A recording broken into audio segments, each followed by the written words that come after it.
There are leaves around, and I know just the tune to accompany them, if you wish to hear it.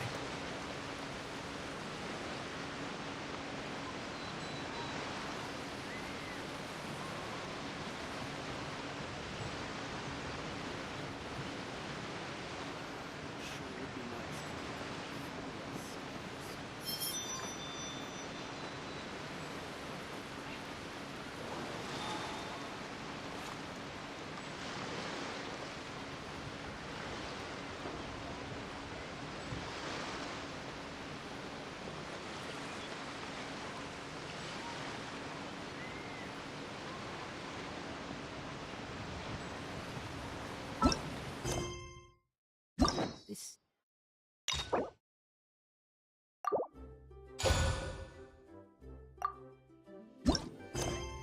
There he is.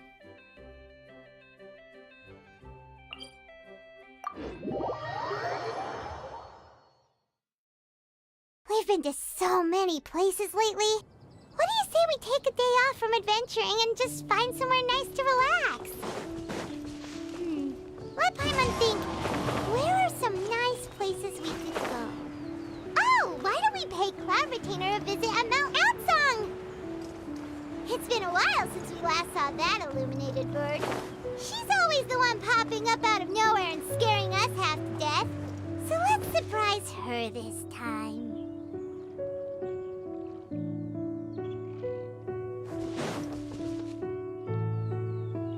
Here we are, right outside her place.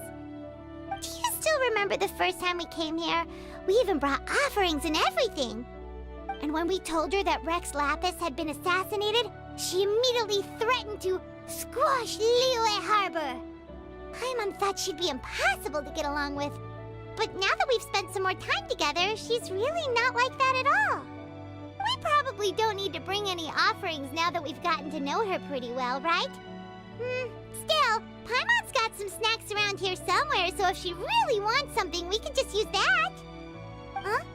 Traveler, did something catch your eye?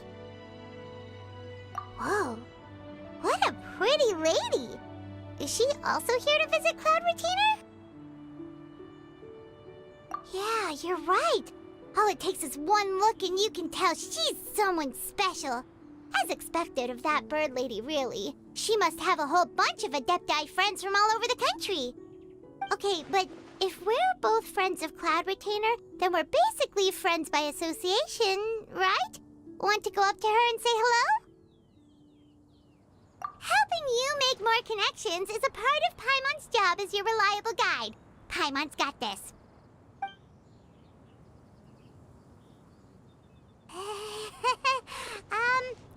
Hello?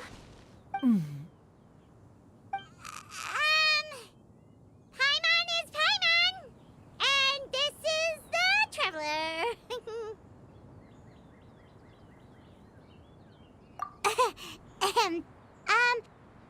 Paimon doesn't think we've met, but we're also friends of Cloud Retainer. May we have the pleasure of learning your name, Madam Adeptus? You two... What is this tomfoolery? Has this shift in form so clouded your eyes that you no longer recognize one anymore? Wait, you're... Huh? You're the illuminated bird? But you look... human! How did that happen? Oh, donning human form is scarcely any test of one's abilities. As for your confusion, one merely had no reason to indulge such inclinations before. So, you're indulging now because? Well, one has made plans to pay a visit to some disciples at Liyue Harbor. Taking on a human form for such a trip is simply a way to make matters less conspicuous. You? Worrying about keeping a low profile? You're the one who likes to pop up out of nowhere all over the place!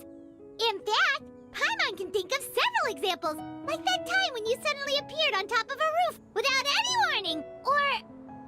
Ahem.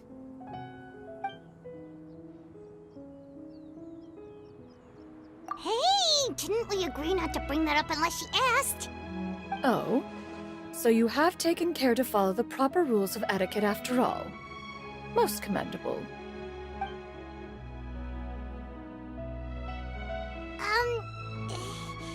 Well, this is all Paimon's got. You don't mind, right? One has never found oneself lacking in basic comforts. On the contrary, it is the gesture that one values above all else. So long as you've shown proper respect and consideration, the quantity or quality of the gift is but a trivial matter. That kinda makes Paimon feel a little guilty for trying to keep them for herself. Anyway, where were we before you reminded Paimon about the gifts? Ah, right. So by disciples, you must mean Ganyu and Shenhe. It's also been a while since we last saw them. Maybe we can come too. One planned to extend the invitation even if you had not raised the matter yourself. Shenhe and Ganyu should be quite pleased to see you again. However, one would first inquire as to the reason behind your visit here. You have cause to seek one's company? Yeah, we just found ourselves missing you and wanted to see how you were doing. We were hoping you'd tell us one of your stories. Who knew we'd run into your human form while we were at it? Is that so? If there are no urgent matters at hand, then let us make haste for Liyue Harbor. Ganyu is likely still working at Yuehai Pavilion, so that shall be our first stop. Sounds great! Then let's all go to Liyue Harbor!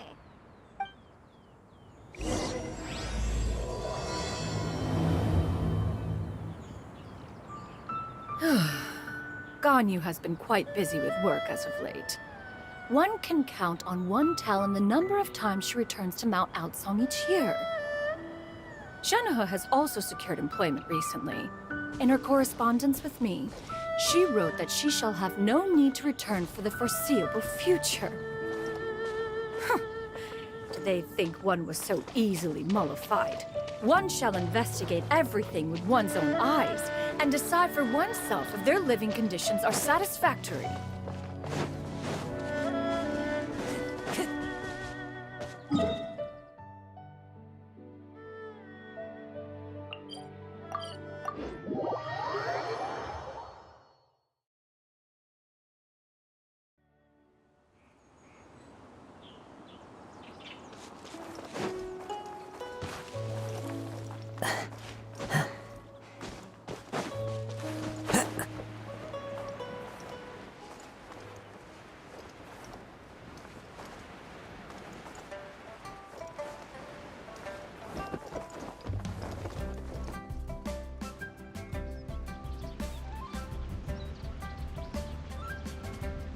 We're almost at Weihai Pavilion! Hey, do you think Ganyu will be shocked to see Cloud Retainer like this? Guess we have no idea if Shenhe and Ganyu have ever seen her in this form before. Wait, where did she go? Why are you just standing there, Cloud Retainer? Quietly now. One shall stay here. You two can go and meet with her. But why? Isn't it better if we all go together? If one were to proudly proclaim one's presence, Ganyu would surely profess herself otherwise unoccupied and drop everything to attend to one's visit. One fears that would only result in her staying up all night to make up for lost time. One does not wish to trouble her. Conversing vicariously via you two shall suffice.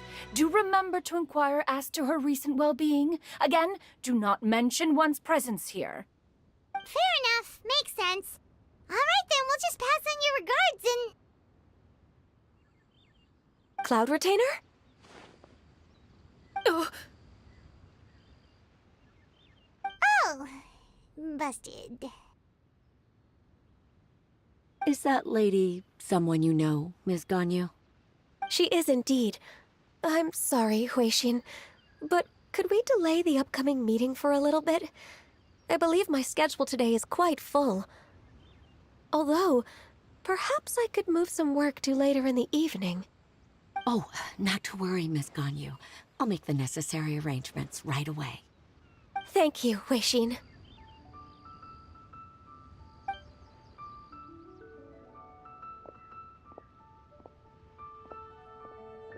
It's been a while, Ganyu.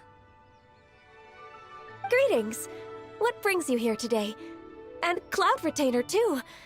It's been quite some time since I last saw you in this form. You are quite mistaken.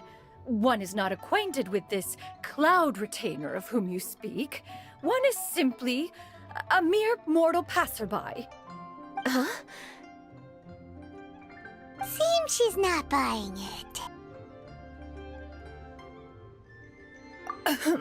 That was but a simple test. One did not expect you to be able to recognize one so easily, especially after so many years of only seeing one's other form.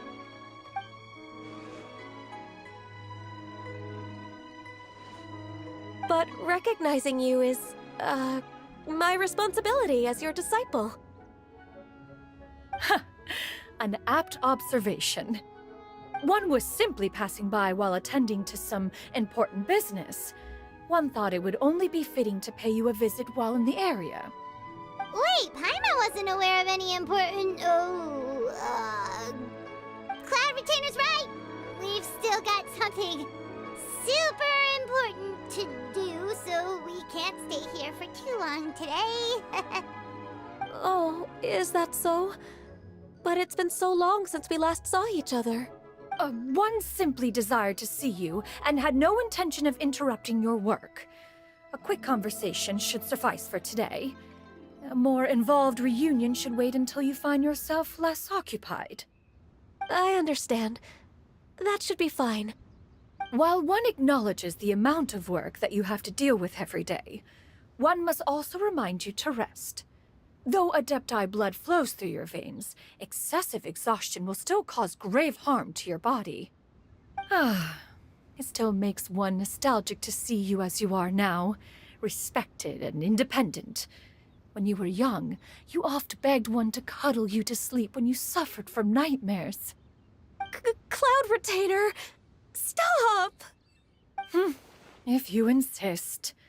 We are running short on time regardless, so one will refrain from going into each and every story. Why don't you continue your conversation? One shall simply stand by and listen. Wow, you've been to so many new places since the last time we spoke. If you ever need anything, please just come find me at Uehai Pavilion. Also, forgive me for my presumptuousness, Cloud Retainer, but if you plan to continue appearing in this form, don't you think it'd be helpful to adopt a human name? A human name? Huh. You raise a valid point. Considering the sheer extent of one's renown, Cloud Retainer is surely too recognizable as a name. You really think so? Not that you're not famous or anything, but that famous? You presume to know the extent of one's illustrious achievements. One would hardly think such a thing to be possible. Nevertheless, Ganyu's advice cannot be ignored. From this point on, when in public occasions, be sure to refer to one as Xianyun. Xianyun? I assume that's a reference to the full record of Pristine Pavilion. An adeptus of years past would rise with the clouds and rest with the moon. They were enlightened and wise, free and unfettered. The writer referenced Master's name to describe her carefree and spontaneous nature. Oh, that sounds super cool! Paimon feels like only the most powerful of Adepti could rise with the clouds and rest with the moon. Actually, those lines were originally written to describe Cloud Retainer herself. Huh? Wait, so you're really that powerful? And what of it? Did you truly take one to be nothing more than a bird of bigger than average size? Not exactly. To be fair, Cloud Retainer rarely speaks of her past accomplishments. The tales of her past can only be found in ancient texts. It is said that once, a long, long time ago, there was a severe drought in Liyue. Left with no choice, many people left their homes, while others spent day and night praying to the Adepti. Although I did not live through such tragedy, simply reading about it is enough to gain a visceral understanding of all the pain and desperation during that time. On top of the drought, a noxious gas also began to spread through the land. If not for Cloud Retainer's efforts, much of Liyue would be nothing more than a barren wasteland today. The books had this to say about what happened.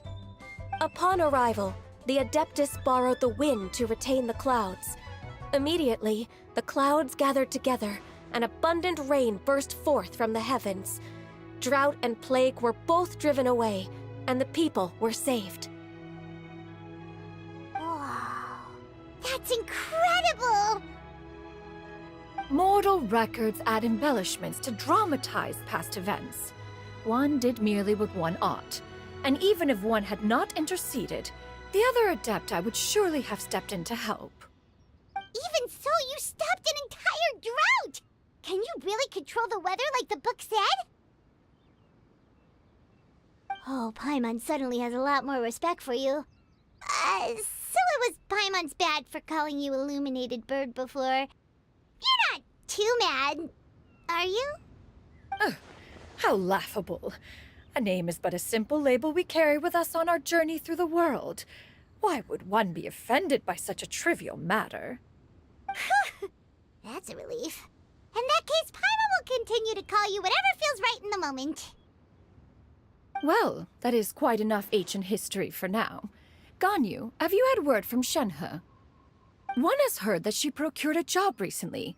Have you any thoughts on her workplace? And what, pray tell, of her monthly remuneration? Moreover, does she find herself overly inundated with work? Is she allowed time off during Lantern Rite? That is a lot of questions. There is no cause for concern, Cloud Retainer. I introduced Shenhe to her employer personally. Wanmin Restaurant's business has been booming recently. So with Chef Mao being swamped with customers, and Xiangling still off and out in search of new recipes, I introduced Shenhe to staff the restaurant.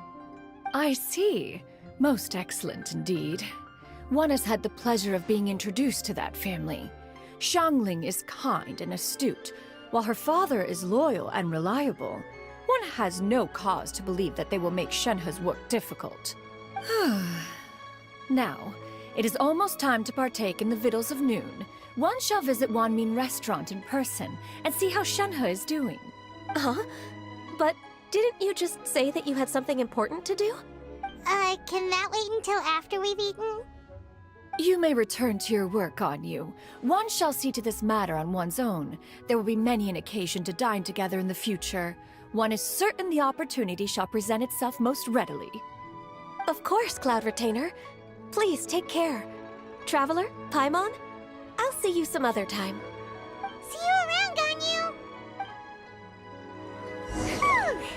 Paimon was pretty quick on the uptake there, don't you think? As soon as you mentioned important business to attend to, Paimon realized that you were just looking to cut the conversation short and not take too much of Ganyu's time. Is Paimon right? No, in fact, it was not an excuse.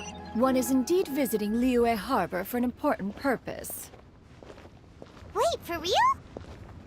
The moment is not yet upon us. Still, the truth will be revealed to you in time. Huh. She really seems to be playing up the whole mysterious Adeptus thing right now. Is it because we just heard that cool story about her powers?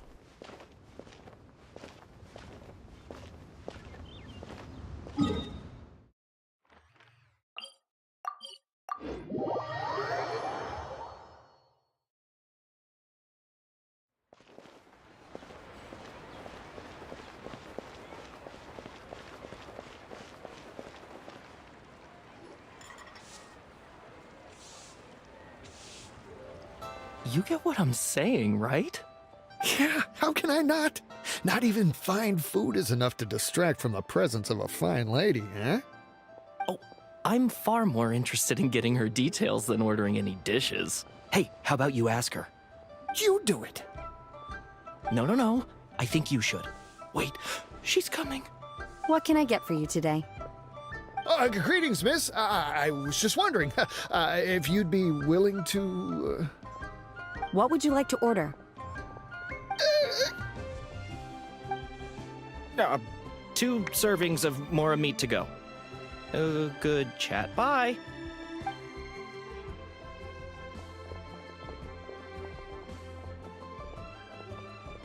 Shenhe! Welcome. It's been a while. May I take your order? Don't welcome us as guests and greet us as old friends in the same line. It's weird. Mm-hmm. Oh, and this is? This is Miss Xianyun. Master?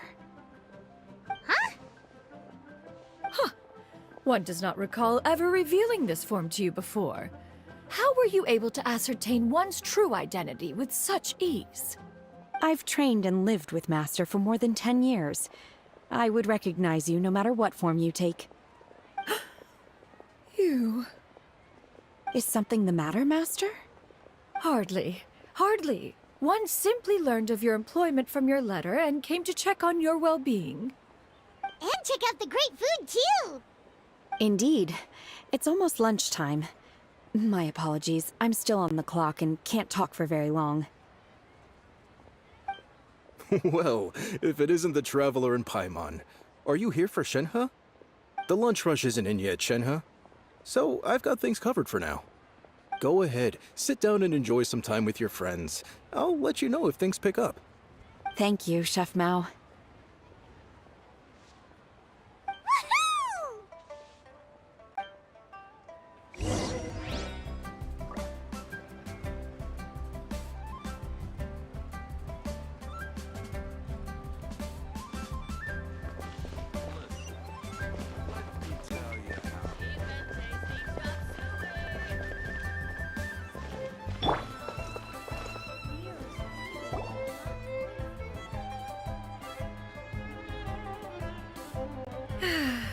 It is just as one expected. The owner of Wanmin Restaurant is indeed a most reasonable and accommodating human. Still, the work here entails dealing with quite a varied group of people. Has this been difficult for you, Shenhe? It's been manageable so far. I sometimes run into strange people, but I have figured out a way to deal with them. Seems like you've been making progress. So by dealing with them, you mean... First, I try to talk sense into them. If that doesn't work, I threaten them with violence. At this point, they usually decide they are in favor of a civil conversation. Oh, how should Paimon put this? Oh, a sensible plan. One is gladdened to see you integrate so well into human society. And you, Master? How have you been? Simply marvelous. Though Mount Outsong has scarcely enjoyed your presence recently, one has hardly found the pleasure of one's own company to be lacking. I see. Oh, just as expected of Master. I have missed Master quite a bit too. Even though work has been busy lately, I've already had a conversation with Chef Mao about taking some time off soon to visit Master. Oh, you did? Do make note of such matters in your letters in the future. There's hardly a need to keep one in suspense. Whoa, her mood shot up just like that. By the way, Master, since you are in Liyue Harbor, have you had the chance to visit Ganyu? Indeed. She is similarly preoccupied with her work. There was time only to exchange a few simple pleasantries. Ganyu told us the story of Cloud Retainer's name. It was amazing. We never knew how powerful she was before. I see. In that case, allow me to also share a story about Master's past. Oh? Is that a problem, Master? I believe this to be a good topic of conversation. No, not a problem. One was simply caught off guard. But no matter. Please, proceed. One is most curious to see how much of one's own conversational prowess you possess. Master once participated in a race against Mooncarver. After Mooncarver lost, he insisted that Master's ability to fly gave her a natural edge in such a contest. In response, Master agreed to forego flying in return for being able to use one of her devices in the race. Mooncarver accepted, only to find Master with a brand new device on the day of the contest. kind of device was it? It was a mechanical vehicle made out of iron. What was it called again? Oh, an electro-powered bicycle? Oh, you refer to the bicyclical Thunder Flashmobile. One spent 49 days conceptualizing and crafting it. It need only be infused with adeptal energy, and it can cover thousands of miles in one day. Oh, it boggles the mind why Mooncarver ever supposed he might best me in a contest of locomotion. Though he sprinted with all his might, he could barely keep up. Alas, the one flaw of my mechanism lay in its weakness against mountainous terrain. One was thwarted mere seconds from victory, when it was thrown off course and failed to make it across the final stretch. Truly a most unfortunate turn of events. Anyway, do go on, Shenhe. Master, that was the end of that story. Is that so? Huh. With you gone, one has seldom felt the desire to call upon those old fossils for another contest. What is a race without spectators, after all? Have you been lonely, Master? Lonely? Huh. At one's age, entire human generations come and go in the blink of an eye. Even one's own self-directed musings can span several days and nights. 'Tis a most foreign sentiment. The mere mention of it is preposterous. What is the reason for that look upon your face? It's nothing. It's just... Well, Paimon gained a lot of respect for you after listening to that story of you summoning the rain and everything. But all it took was a few words out of your mouth and it's like you're back to being that illuminated bird again. I was just a little bit confused. Which one of the two is the real Cloud Retainer? To me, they are both, Master. One is the master that's widely revered by the people, while the other is the master that I respect and adore. Huh. One finds oneself exalted yet again with sweet words of praise and flattery of a most extravagant nature. You chose to exalt one with your words, yet you refuse to grace Mount Outsong with your presence for any extended period of time. One would almost question the sincerity of your estimations. This is not to say that your words paint an inaccurate picture. One has always lived by a single ideal. Eschew all action and abide by no rule. One does as one pleases and speaks as one pleases. Others may critique or praise as they see fit, yet one places little weight in such judgments. She got like, what, 2 sentences of flattery from her disciple, and it's as if her ego is about to burst. Do you have any empty tables?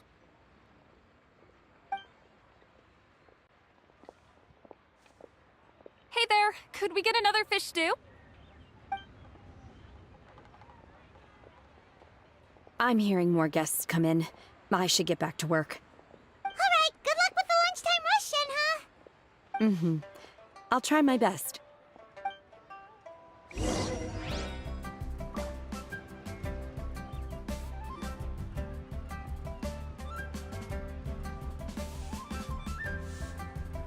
much yummy food! Paimon's gonna feast! One is fond of all kinds of delicacies and delights in a multitude of flavors. The dishes here demonstrate no shortage of culinary skill. Their unique flavor profile has left one more than satisfied. In fact, one has been struck by quite the fit of inspiration. One has already begun to conceptualize the next generation of supreme cuisine machines. Everything's so tasty! A bit too hot at times, but still super tasty. I'm sorry, miss, but our tables are full. Shall we try somewhere else, Granny? But it smells so delightful. Can we really not eat here? My poor legs can't go on for much longer. Well, you could always check with some of the other guests and see if anyone's happy to share a table. Okay, I'll ask around.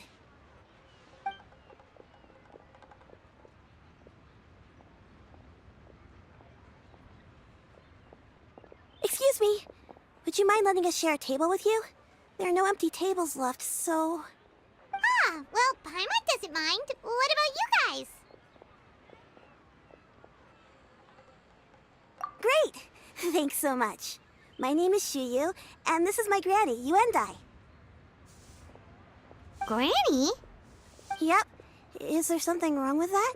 No, Paimon's just a bit surprised. She looks so young. Yeah.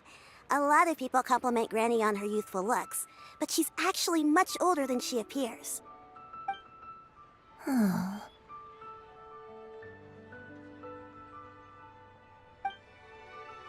Granny?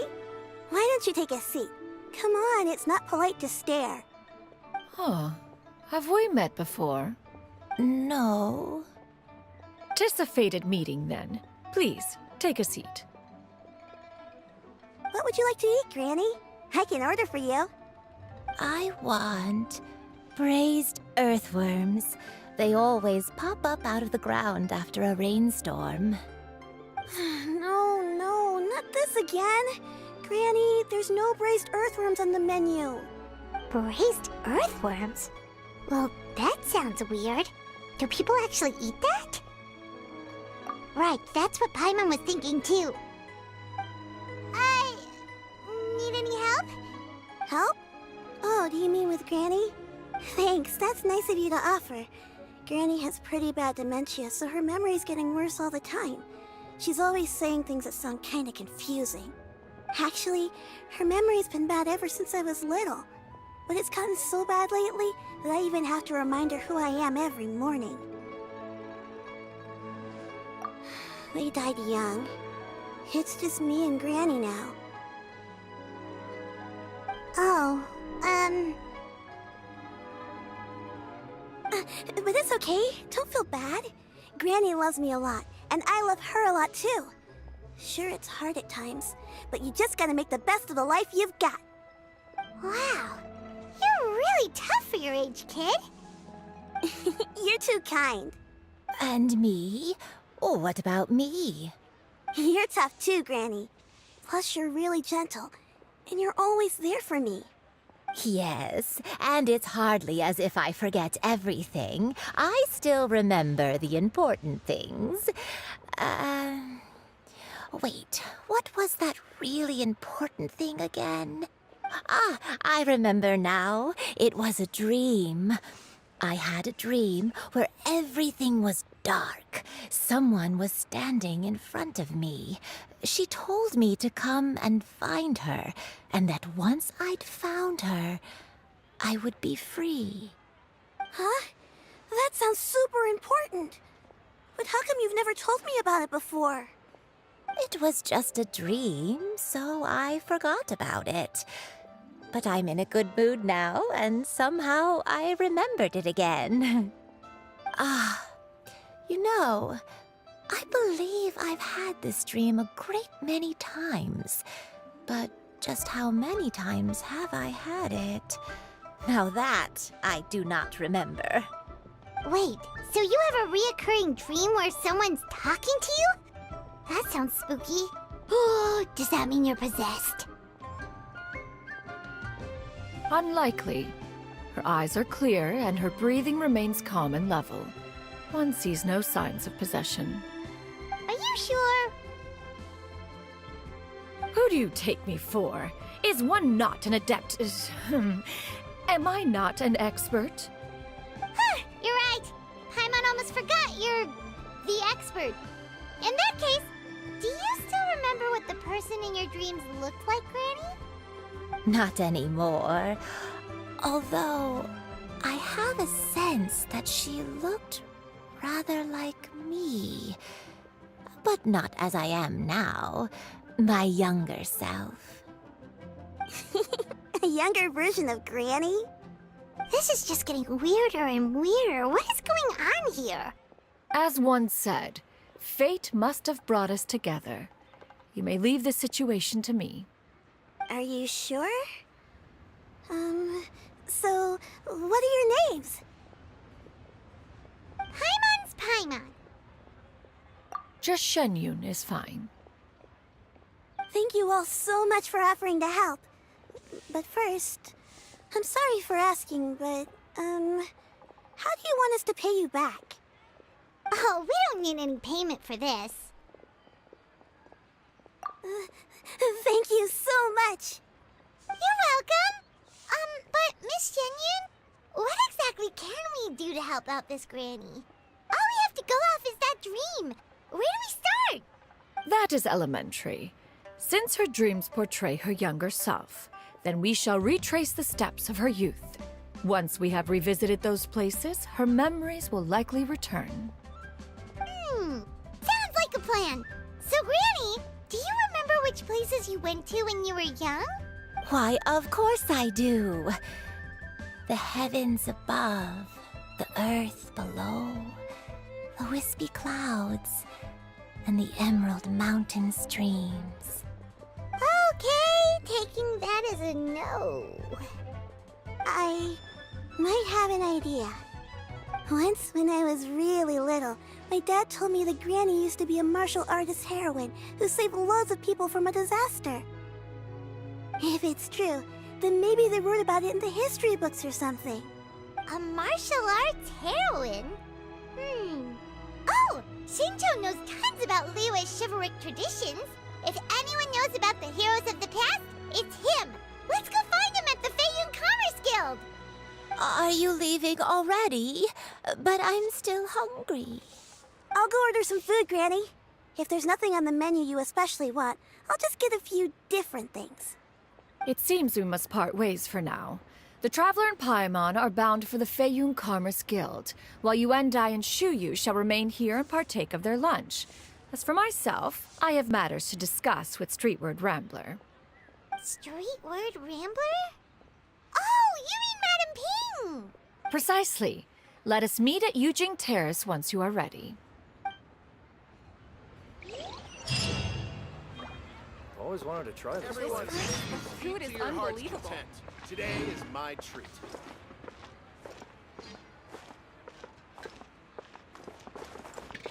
Always wanted to try this place. For this price, the food Should is I unbelievable. save this money? Or invest it?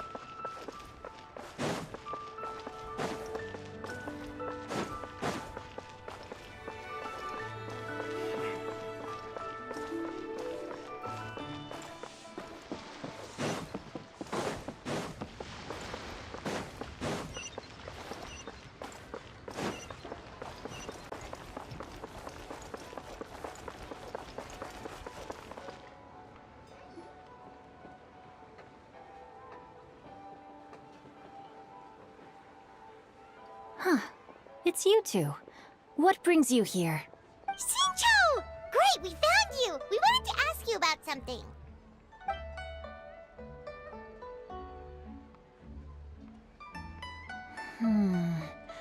That's not a whole lot of information to go off of. I don't know if I can say for sure.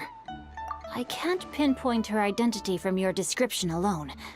But considering her age, I am reminded of a nameless heroine who's been featured in various chivalric novels. Nameless heroine? That's right. The novels often speak of a great drought from 50 years ago. As the people suffered, a nameless heroine appeared and began to clear away evil spirits and bandit camps. The people idolized her, but never learned her name. All they knew was that she always acted alone. Later, though, she supposedly fell in love with a similarly noble-minded exorcist from Mount Tianheng. They were well matched in more ways than one, often fighting together as a fearsome duo of otherworldly strength.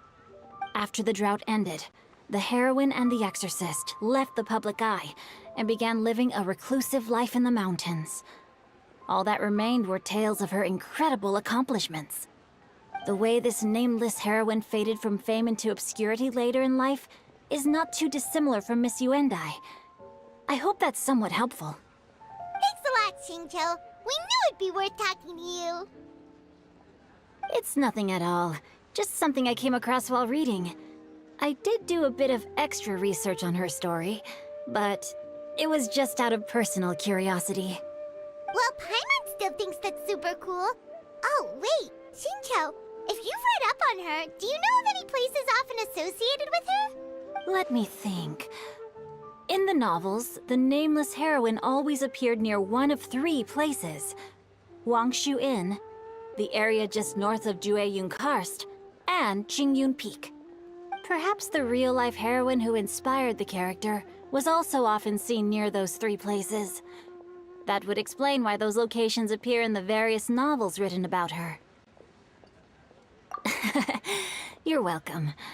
To be honest, I found some parts of the story confusing when I first came across it. If Miss Yuendai was indeed the original inspiration for the character, she may just be able to help me put the pieces together. It's rare for a chivalric hero to fade into obscurity during their lifetime, even after retiring from the public eye. But no one ever saw or heard from the nameless heroine again. There were even rumors that she became extremely ill. I've never understood why someone would go to such lengths to erase themselves from public memory. It's almost as if she was trying to hide from something. There's probably far more to the story than what's been written. We'll be sure to tell you if we manage to uncover the truth. That's a deal. Perhaps, behind the truth of it all, there lies a story more fantastical than any work of fiction.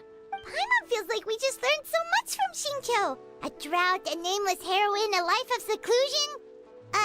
Wait, why does the story sound super familiar? Oh, right! There's a drought in this story, too! Xingqiu, are droughts super common in Liyue or something? Well, they used to be. But people have long since developed methods to prevent them, like by cultivating the soil or digging canals. So while droughts do happen from time to time, they are rarely regarded as true disasters. The drought 50 years ago is probably one of the worst we've had in the last several centuries. The crops withered, the streams ran dry, and the monsters in the mountains became rabid and agitated. Countless caravans were attacked, and people who lost their homes came together to form bandit groups. What started as a natural disaster soon became a human tragedy as well. That sounds awful.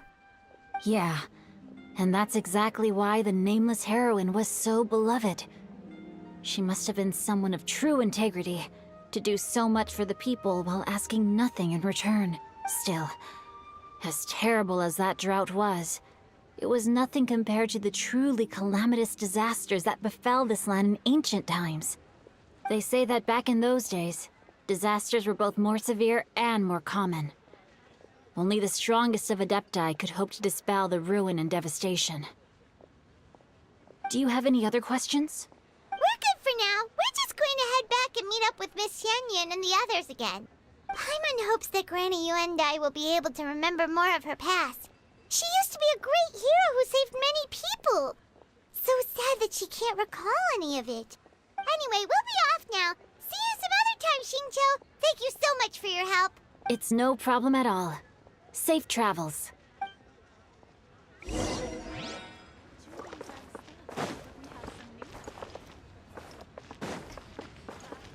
Time to go.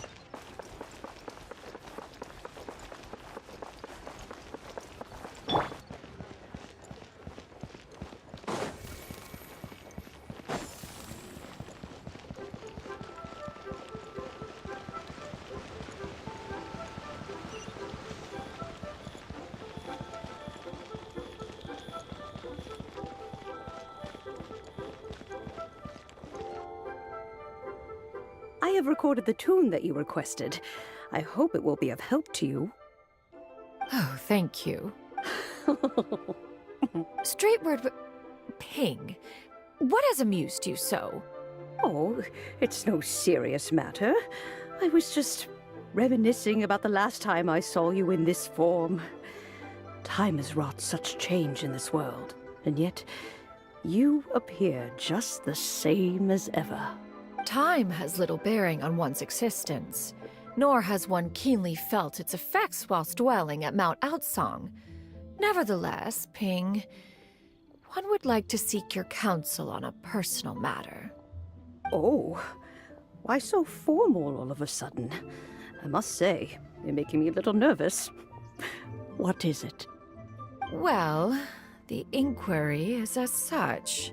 Approximately how much more would one need to afford a comfortable life in the harbor? Not unlike the one that you yourself lead. It does not require as much as you may think. Still, do you mean that... Clavitainer, Madam Ping! What are you two talking about? Nothing save for some trivial matters. Have you unearthed any useful details?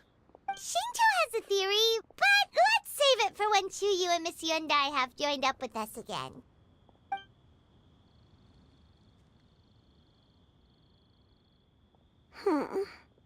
Do not be troubled, young lady. Here, have some tea. Thank you so much. What do you think, Chuyu? Does it match up with what you know of your granny? According to the story, the nameless heroine eventually fell in love with an exorcist from Mount Tianheng. Maybe that's my grandpa. I don't have many memories of him, but there was this one time I found a box in our attic full of a bunch of weird sigils. I think so too.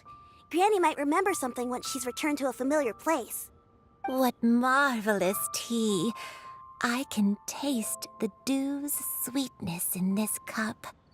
It's as if I was taking a stroll in the mountains, thoroughly one with nature and at peace. Is that so? Then please drink as much as you like. There's no need to hurry. At our age, it's always nice to slow down and take the time to appreciate pleasant conversation among friends. Thank you. Okay, since we have the time, can I ask you something? Sure thing. What would you like to know? I have a secret I want to tell you. Let's go talk over there. This is a peaceful neighborhood.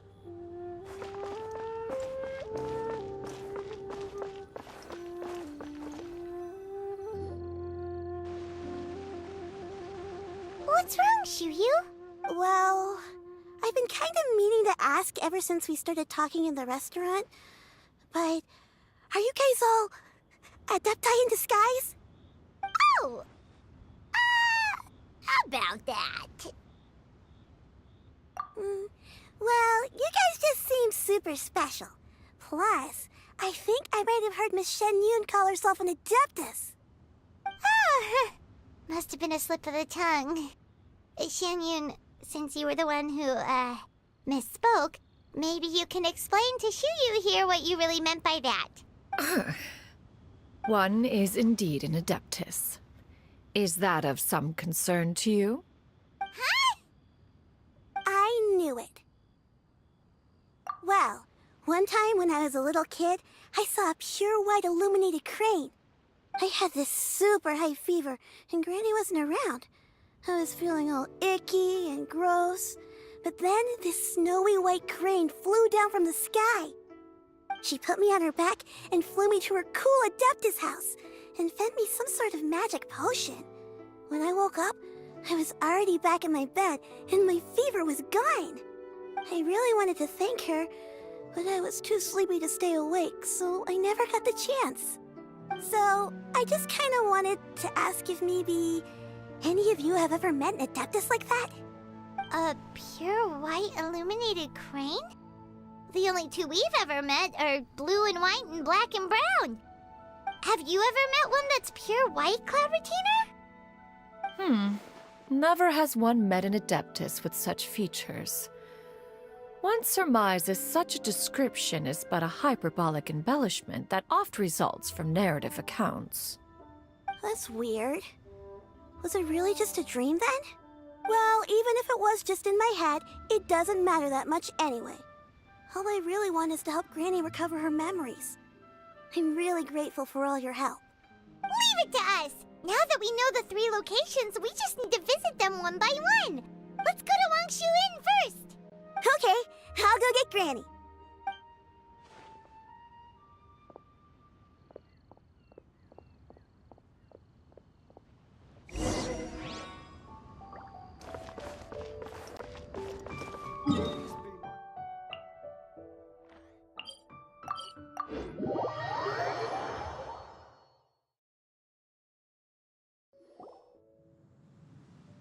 Wangshu Inn. Wangshu Inn. Do you remember this place, Granny? Yes. The fish here is very delicious. And if you look out into the distance, you can always spot a bird that's been left behind by its flock. I believe I used to have a room here. It had a window. Yes, I spent a lot of time looking out that window. Which room was it again? Let me look. I'll come with.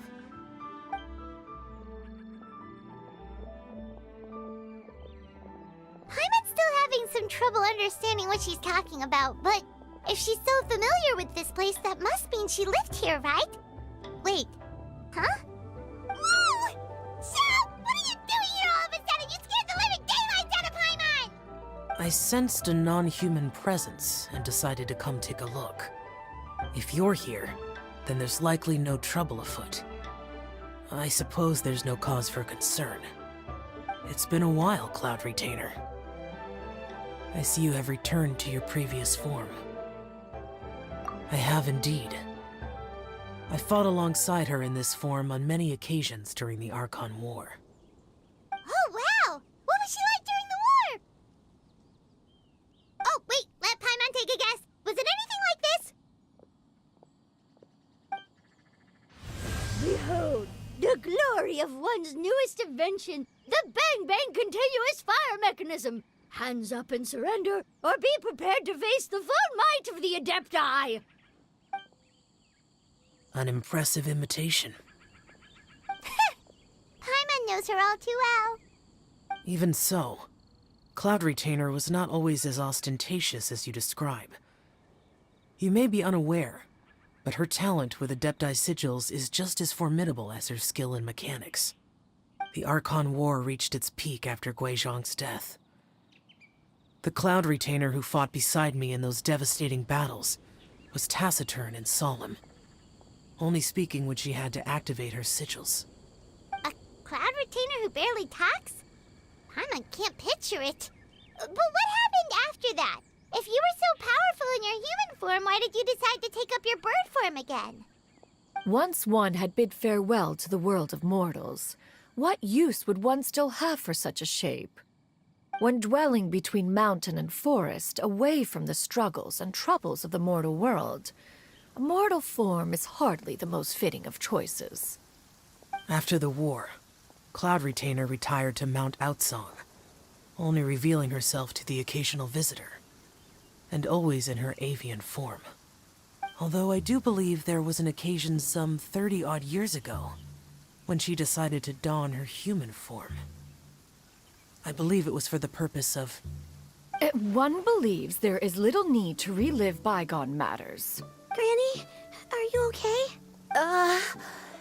Back then, at this place, Perhaps this conversation should end here. I shall take my leave now. Should you encounter any trouble, you need only call my name. However, given that you are traveling with Cloud Retainer, I trust you are in good hands. Everyone! I think Granny is finally beginning to remember her past. Slowly now, calm your mind and recount what has been recalled. A long time ago, I stayed here to recuperate from my illness. Huh. So what Shinjo said was true! You did fall ill! Was that why you went into hiding? I don't remember. I'm very sorry, but I can't even remember the name of my illness. The only thing I can remember is that it took a great toll on me, and there was no cure for it.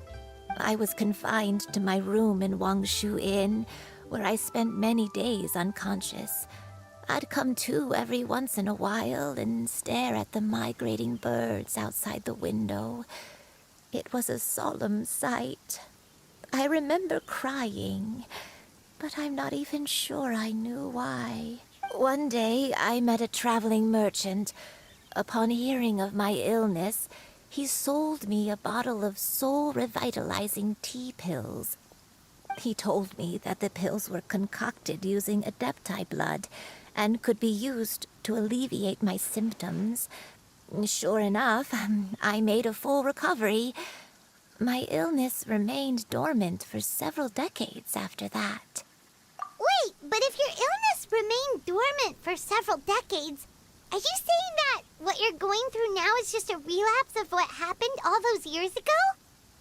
And it was all thanks to the pills that you managed to keep the symptoms in check?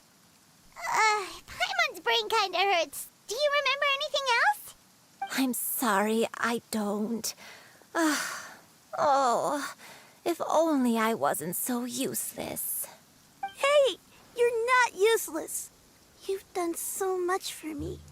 Watched me grow up. Raised me. How could you say that about yourself? Oh, fret not, dear child. Granny was just a bit frustrated. That's all. The recovery of a person's memories is a gradual process. Finding pieces of one's past is always superior to not finding anything at all.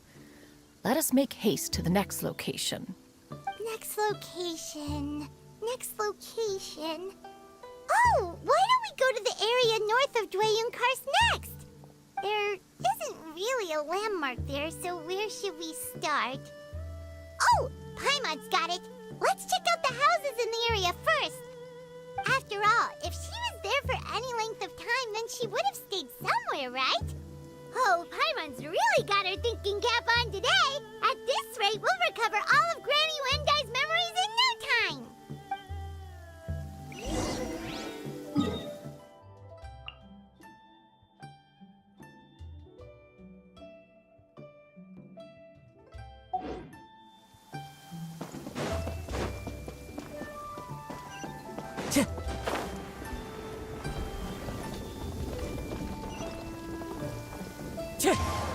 Follow the wind.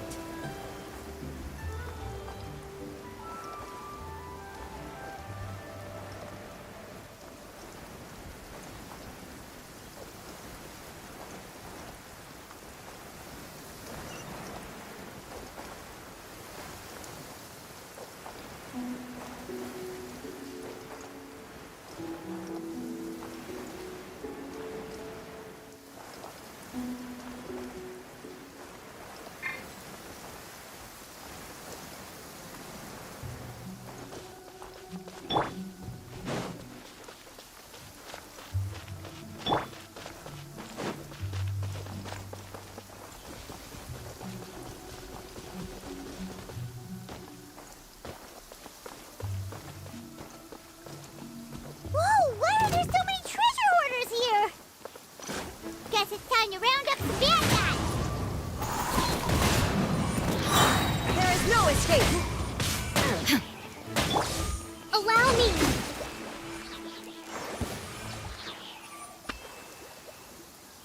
Do you remember anything about this place, Granny Wendai? Let me think.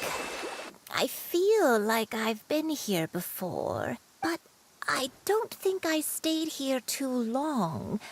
I might have just rested here briefly before continuing on my way. Got it. That's okay. There are still plenty of other places we can check. Wait a second. If I remember correctly, I believe I brought... Ah, yes. I brought some sweet snacks with me. Go on, take some. You need to eat a lot if you want to grow big and strong. Oh, thank you. Then Paimon will help herself. Wind Strider.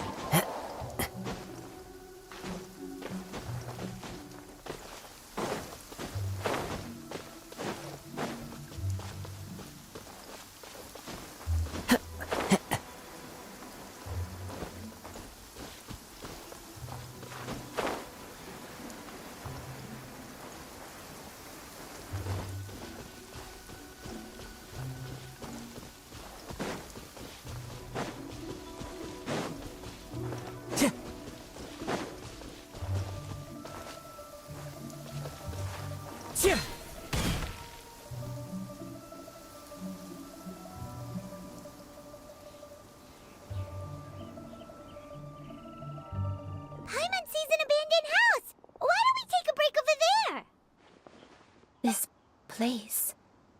It's...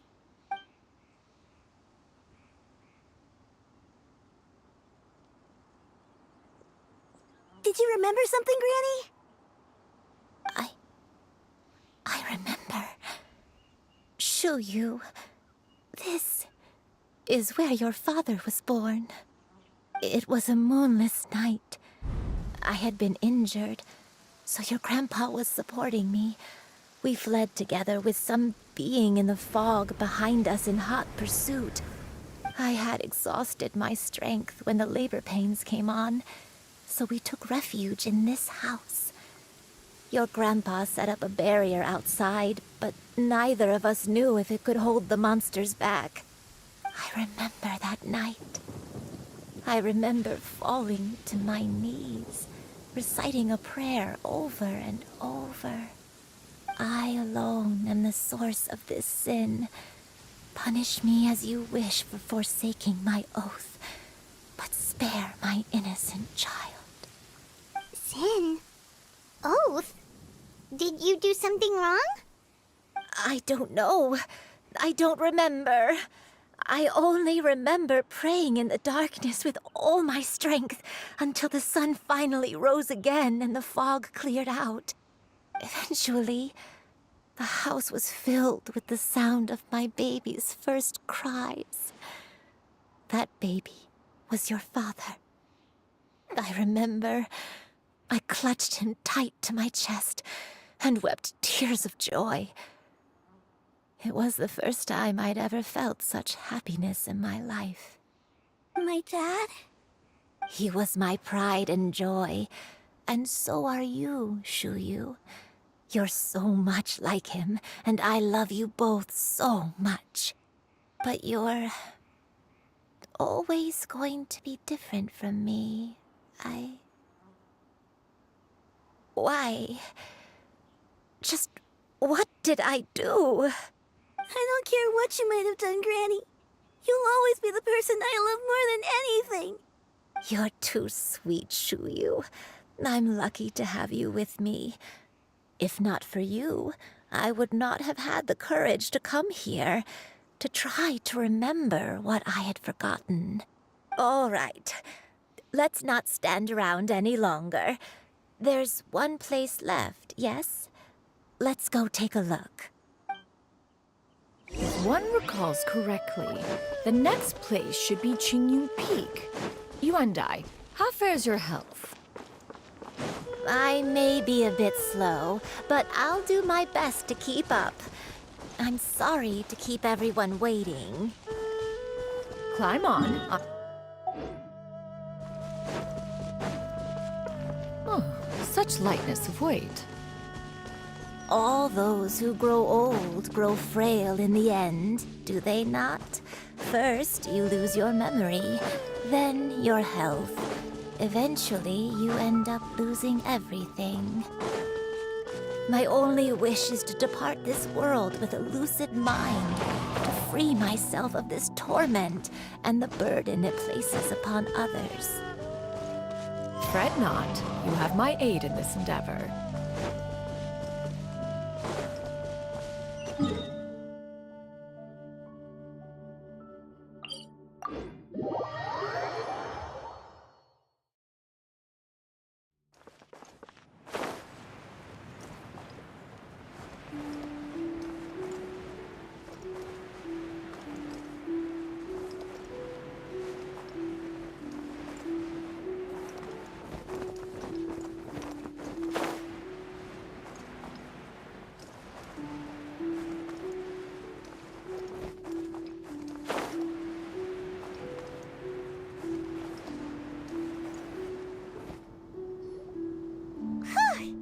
We're finally here. Does this place feel familiar to you, Granny, one day? Let me see. How strange. Have I lived here before? When we were at Wangshu Inn and the abandoned house earlier, though I couldn't remember everything, I still felt a sense of familiarity, I could easily picture myself in those places. But here, I don't have that feeling. Perhaps I did come here in the past, but it just didn't leave a strong impression on me. But did the stories get it wrong then? Yeah, that's true. But they're also the only thing we have to go off of. Paimon was hoping this place would jog Granny Yuendai's memory just like the others. I'm sorry to disappoint you too. It's all right. We're not going to give up yet. We'll figure something else out. Just you wait. Thank you. If only I could remember. Huh? That way. What's that mountain? Oh, let Paimon look! Huh? Isn't that Mount Outsong? Looks like we've come full circle. Mount Outsong. Mount Outsong. Granny, are you okay? Don't push yourself, Granny. It's okay if you can't remember. You shouldn't do something that makes you sad. Mount Outsong, What am I really? Mount Outsong holds some familiarity to you? It does, but I can't go back. Are you feeling unwell? My head, it feels all heavy and dizzy. What is wrong with me? Cloud! Miss Xianyun, is there anything you can do? Let us go to Mount Outsong. But... Fret not, all will be well. You and I, you have already given more than enough to the pursuit of this endeavor. You may leave the rest to me. I've prepared something that can aid you in suppressing the fear in your heart and restoring your lost memories. It currently resides at Mount Outsong. Wait, really? When did you do that? I never leave anything to chance. All will reveal itself when we arrive.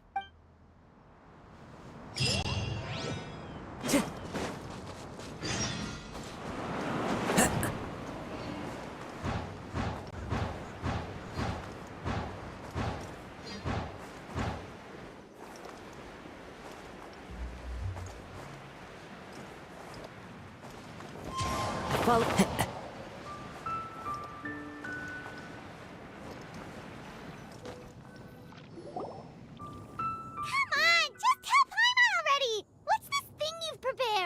Here, this is it. Huh? But isn't this the mechanism that you were tinkering with when we first got here? Oh, is it another invention of yours? Precisely. A recent one at that. I am most pleased with the result. I call it the Suspensus Somnium mechanism. It periodically releases a soft breeze, which when paired with a gentle adeptal tune, can help the listener subconsciously relax and even enter a semi-hypnotic state. Soothing agitation and anxiety, relieving exhaustion and insomnia, its potential uses are numerous indeed. And of course, it can also aid in the recovery of lost memories. Whoa, what a cool gadget! But if you had it all along, why did you keep it to yourself until just now? We could have come to Mount Outsong right off the bat and saved time on a lot of floating! How preposterous. Had Yuendai not recalled much of her past through her own efforts, the device would have nothing to draw upon. We Adepti can only help those who first resolve to help themselves. Had she lacked such determination and strength of character, one would have little to offer in way of assistance. Paimon thinks she gets it now. Hey, what's that other thing? As previously mentioned, a gentle adeptal tune is required to take full advantage of the mechanism. One secured such a tune from Streetward Rambler. Only with her melodies can the mechanism reach its peak power. Whoa, Paimon can feel what you mean! Paimon's body feels light as a feather. It's as if she's lying down on a warm patch of grass after a super satisfying meal. And you, Yuendai, is the mechanism helping you to relax? It appears she has already succumbed to the depths of reverie. Come, join one on this side. We shall give her some time to herself.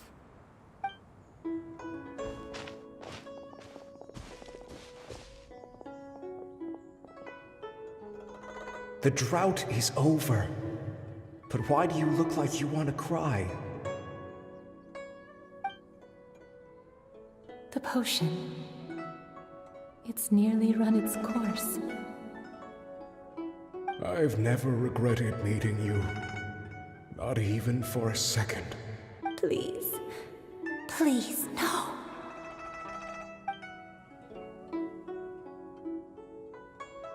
Have you forgotten? This is the world you left behind. One of gentle breeze and morning dew, perfectly straddled betwixt the realms of heaven and earth. This is your home. This is where you belong. You should have never left. The you of the past, the me from not that long ago, we should have never.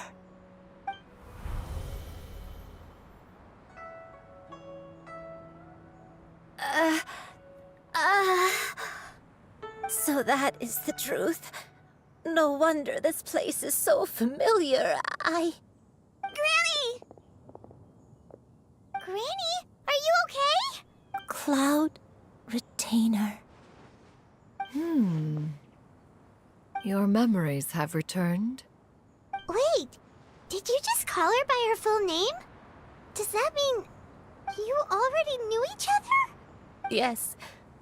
I now remember everything. Everything. Granny, please don't cry. I'm here. I'm here. Oh, don't worry, my dear child. Granny is fine. I'm so sorry, everyone. You've gone to so much trouble on my behalf. It's all come back to me now. The most important thing that I had forgotten was the truth of what I once was. One can sense the guilt that now plagues your conscience. Reclaiming a truth long buried is sure to come with a myriad of complex emotions. Perhaps one should recount the story on your behalf while you compose yourself. No, it's okay. Now that I've remembered, I must face my memories head on. Shuyu, everyone, I cannot thank you enough for all your help. I'm ready to tell you my story, if you're willing to listen. Please, Granny, don't force yourself. What happened in the past doesn't matter. I love you more than anything. Nothing you say can change that. I know, dear child. My feelings for you are exactly the same.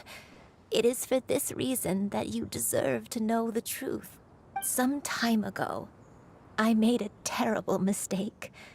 One for which I could never atone.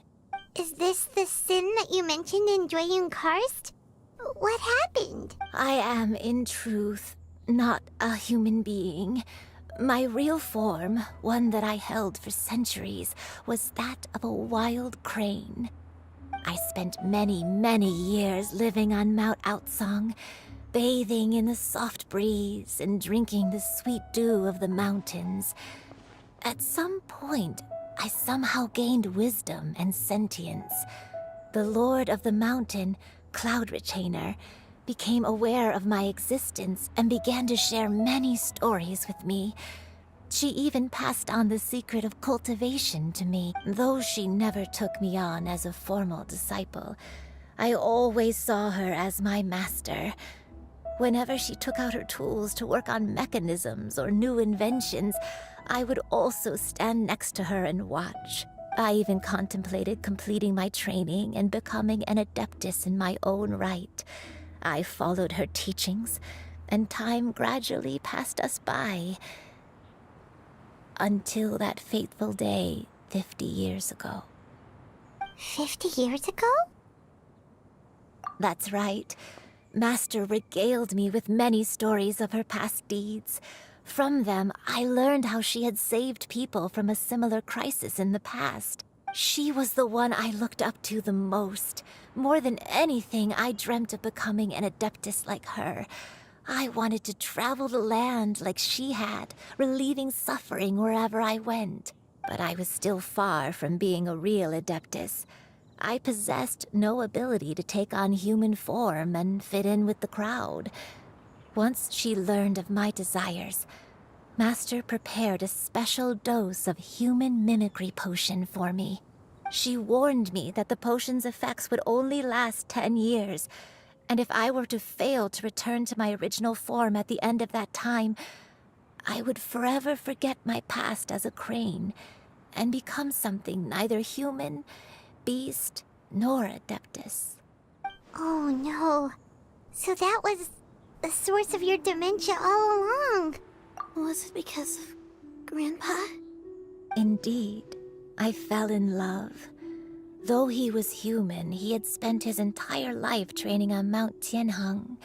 When we met, it was not only my first foray into the world below, but his as well. Although clumsy and impulsive as he was, you'd think he was the real strange bird among the two of us. But still, just like me, he cared deeply about the world and wanted, more than anything, to cleanse it of all pain and suffering. I could not help but fall for him. But my time continued to tick away. Those 10 years passed by in a flash. Yet I did not want to leave his side, so I... Oh no, what happened next? I committed an offense. I wanted to stay with him, even if it meant living a life full of pain and suffering, even if it meant that I would eventually turn into a monstrosity. I knew I had betrayed Master's hopes, but I was too ashamed to face her. So I wrote her a long letter instead and asked someone to leave it outside her abode. I was convinced that she would not support my decision, and I lacked the courage to speak to her face to face. In my shame, I fled and tried to hide from the world, such that no one would be able to find me again. But that was only the beginning of my troubles. I began to suffer from a strange illness. My memories became hazy and confused, and I could no longer keep myself awake.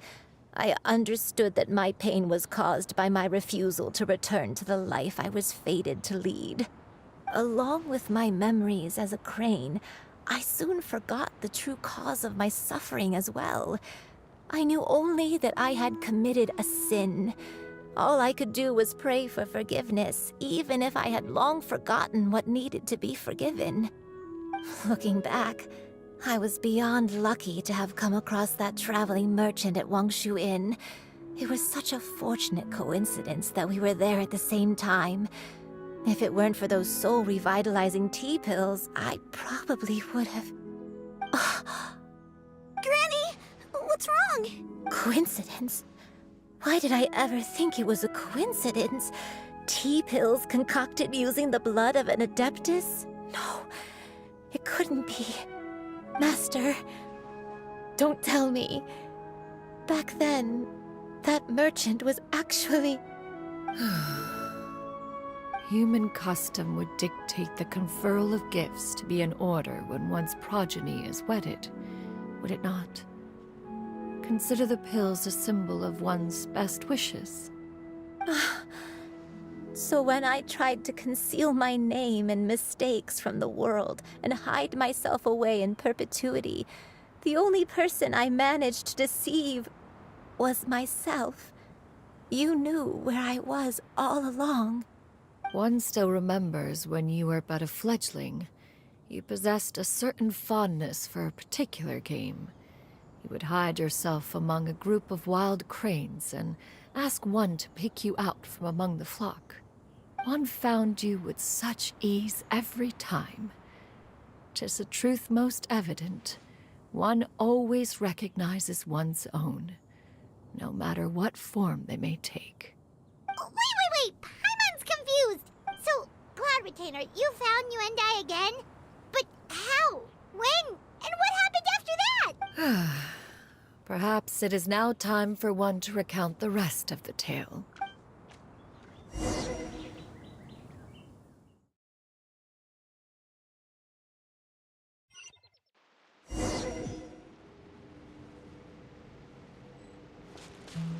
One was furious upon receiving your letter. Seized with anger, one set out to bring you to your senses.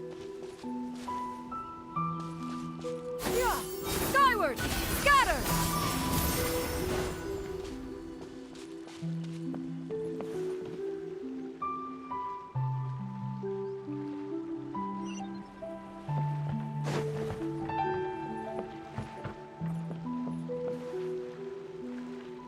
In truth, one had more than a few misgivings about your chosen partner. As an exorcist, his talent was lacking. One could hardly say his skill with sigils was any better. But soon, one came to appreciate the devotion he bestowed upon you during your illness. He never uttered a complaint and rarely left your side.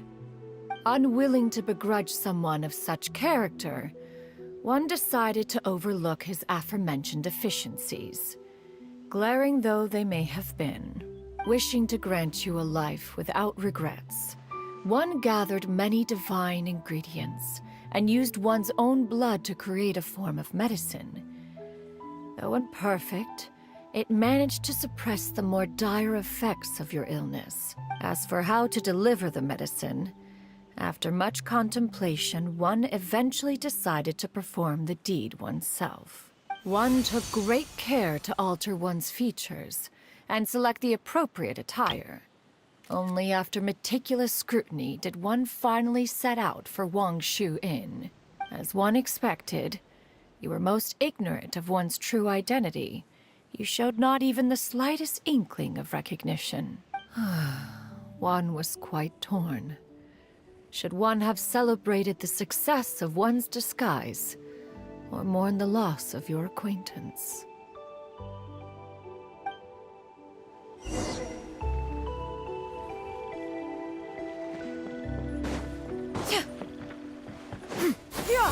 Scatter! Skyward!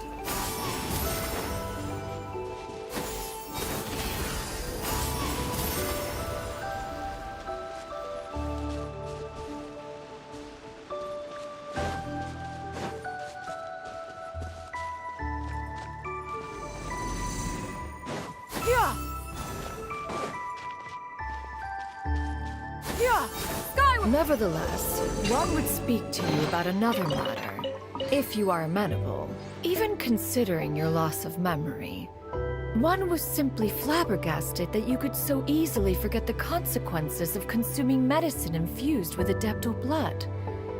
Its proclivity to attract monsters is hardly that complicated of a concept to remember. To think that you tried to travel while weak from sickness and heavy with child. Had one not intervened to clear the fog, all of you would have been lost during the night.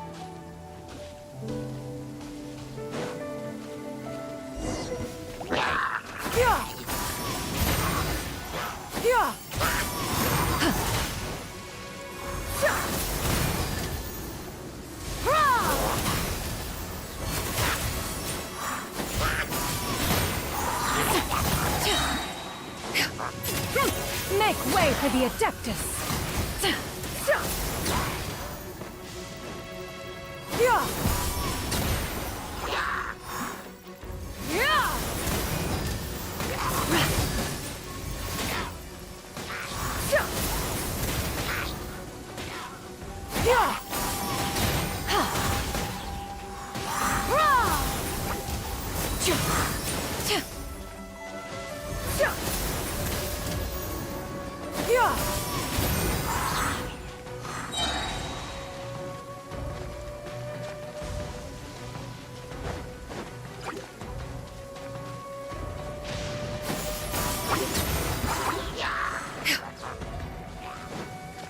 Seize the skies!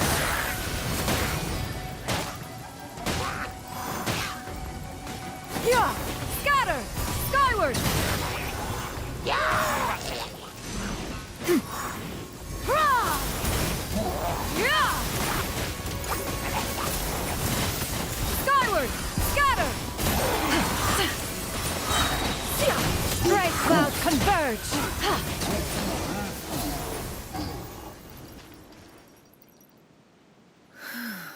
Those monsters would hardly have pursued you with such ferocity without sufficient incentive. They were likely incited by the presence of godly remains. Said godly remains, in turn, were likely drawn to the trace of one scent on your body. One was, after all, an active participant in the Archon War. Some of the gods were likely shattered by contraptions of one's very making. In the end, one was relieved to see you endure through the night. At the break of dawn, one heard an infant's cry pierce through the air, and one saw you carefully cradle the child to your chest. Although certain mortal matters remain foreign to me, one could not help but be moved by your joy. To see you happy, that was more than enough.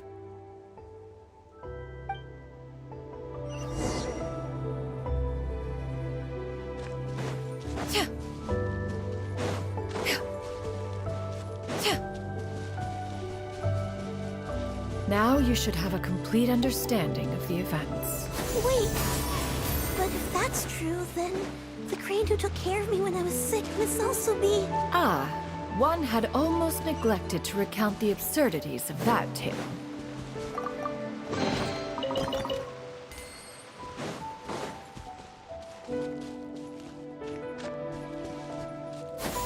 Skyward! Scatter!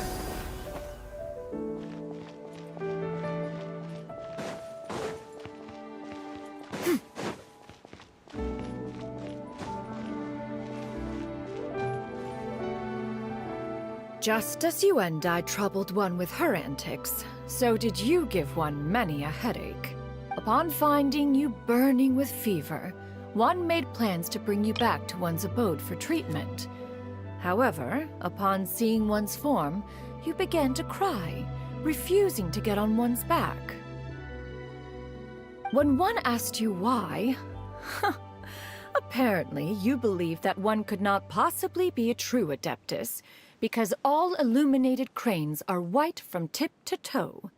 One had no choice but to apply powder to one's body to conceal the variegated nature of one's appearance. You became more than amenable enough when one stood before you devoid of any other coloring. It bears mentioning, however, that as a crane, Yuendai was nearly entirely pure white in color.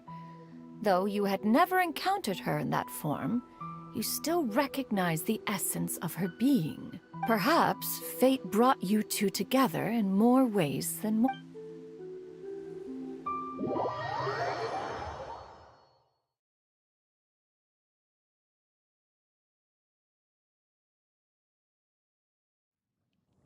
Now all has been revealed. One owes you an apology, you and I. One recognized you upon your very entrance into Wanmin Restaurant. One has always viewed you as a disciple of equal standing with Ganyu and Shenhe. Indeed, one wished to bring your story to a satisfactory end with this visit to Liyue Harbor. Still, one could not reveal your identity right away. Had one simply informed you of all you had lost, all those cherished memories would merely have become the fictionalized account of another. Memories are most meaningful when recalled by those who lived through them. Would you not agree? Even if the process was painful and arduous to experience. Master, I must ask. If you found me all those years ago, why did you leave me be, even though you knew about my mistake? Why did you not bring me back to Mount Outsong by One has never regarded your action as a mistake. It was a simple choice, nothing more. When it is time for one's progeny to leave the nest, it is the responsibility of an elder to let them fly free. Yet, when your wings grow weary and the night grows dark, just know that you always have a place to which to return. 'Tis a refuge referred to by many a name in mortal writing. Home, nest, haven. Whatever its denomination may be, its essence remains quite unchanged. One speaks, of course, of a place not unlike one's own abode. One's disciples are free to come and go as they wish, yet the door remains forever open to those who wish to return. One rather hopes you count yourself among them.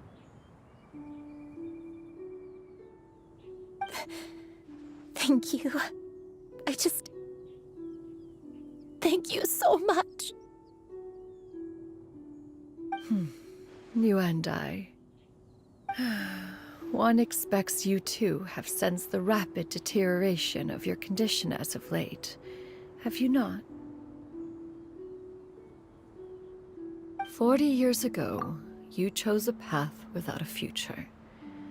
Though one used one's own blood to provide you with a few decades of extra time, it merely delayed the inevitable. One may have extended the path, yet one was unable to alter its final destination. Even the power of an Adeptus has its limits. Had your condition continued to deteriorate, you would have forgotten your life as a human entirely. In the end, you would have turned into a creature lacking in the ability to even comprehend its own monstrousness. Fortunately, you were able to avoid that scenario by reclaiming your memories. Though one sped the process along by providing some guidance, the result is entirely a reflection of your own effort. So, what's gonna happen to Granny? One will help her reclaim her original form as a wild crane. If it be fated, she may recover her sentience one day. She's gotta go back to being a regular crane, huh?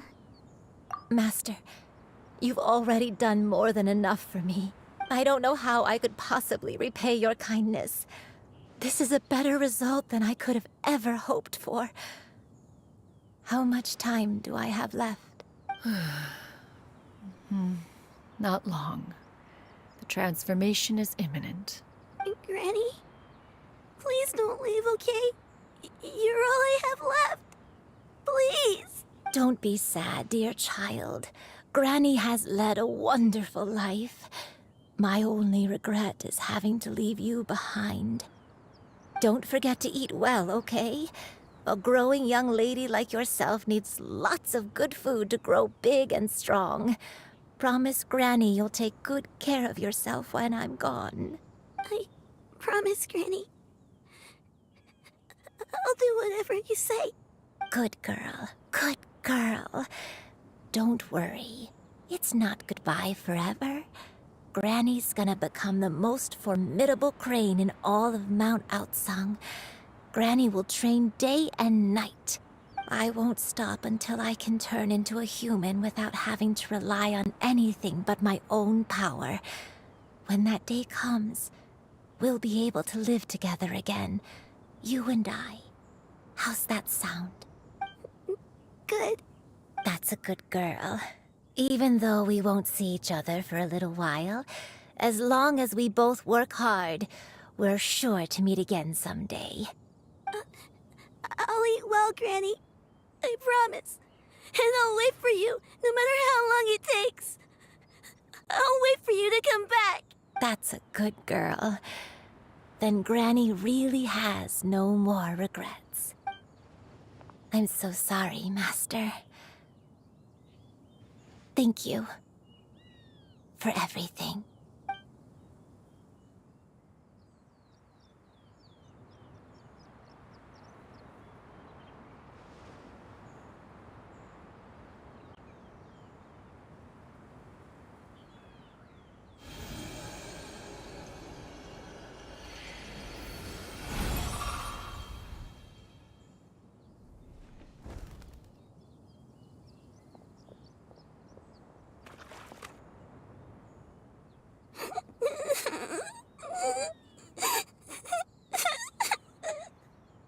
Xianyun.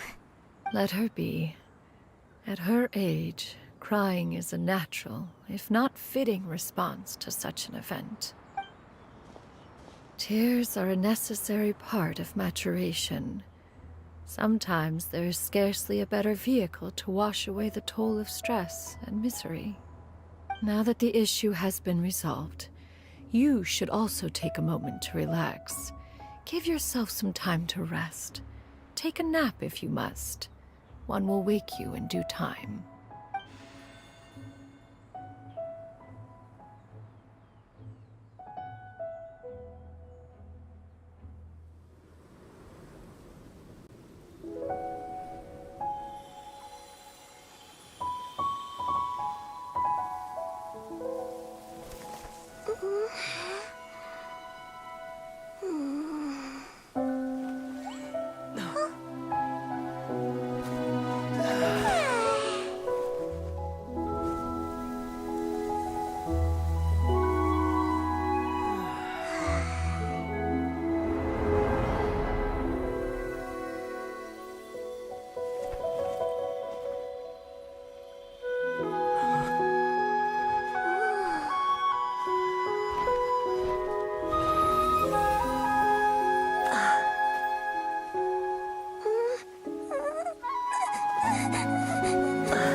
I always believed we would see each other again, that our days of separation would finally end, and all my troubles would be behind me.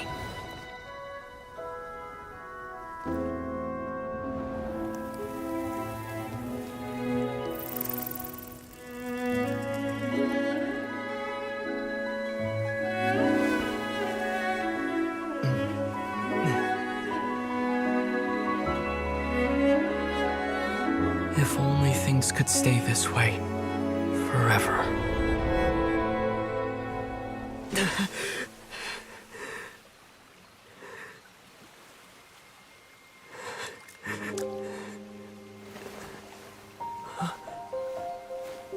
A nightmare?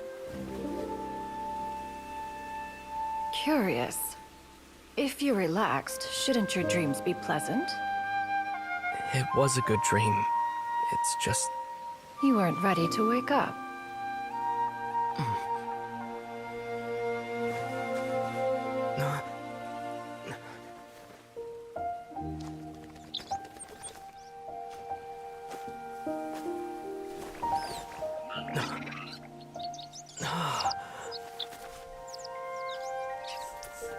Eloquent as one may be, words of comfort are not one's strong suit.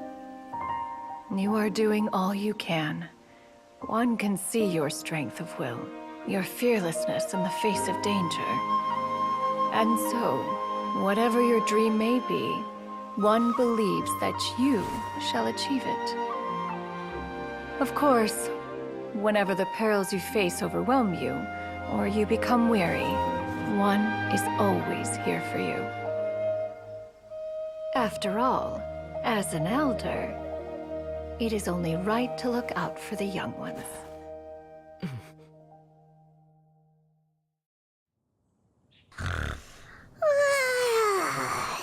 Grilled chicken drumsticks. Huh?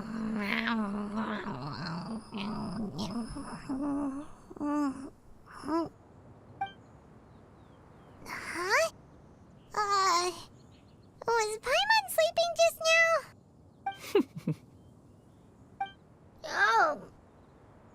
Oh, Paimon wasn't talking to you. Paimon had a dream about eating grilled chicken drumsticks, that's all. Madam Adeptus? Oh, Xianyun, you're awake. How do you feel? I feel a little better. Thanks. I know I'll see Granny again someday, so I don't feel so sad anymore. Madam Adeptus, could I, ask you something? Would you take me in as a disciple? Oh, And have you reasons for this sudden interest? I know Granny thought what she did back then was wrong. She felt really bad about it. But without that mistake, I would have never been born. Even though Granny lost her memories, she never forgot to show me how much she loved me. So, I thought maybe one day I could become a cool adeptus like you and help a whole bunch of people, just like Granny wanted to do. Upon some reflection, one supposes you are no mere mortal. The fact that Yuendai's blood flows through your veins is proof enough of that. If this is what you desire, one shall make it so. Thank you so much, Madam Adeptus. No, I mean, Master. Xianyun, are you sure about this? Paimon's gonna let you in on a little secret. We've seen Cloud Retainer's 2 other disciples, and they pretty much eat nothing but bitter herbs like Genshin and violet grass. If you join them, you'll never enjoy Wanmin Restaurant's delicious cooking ever again. How utterly preposterous. One has never enforced such a rule. Every individual must find their own path to enlightenment. So long as one retains a pureness of spirit, one's dietary proclivities are quite irrelevant. Well, you say that, but Paimon's not seeing any tasty treats up here now, is she? Although Mount Outsong is rich in natural beauty, its location does preclude access to certain finer mortal comforts. That is precisely why one plans to relocate to Liyue Harbor. Shu Yu shall have the honor of becoming one's first disciple in the human world.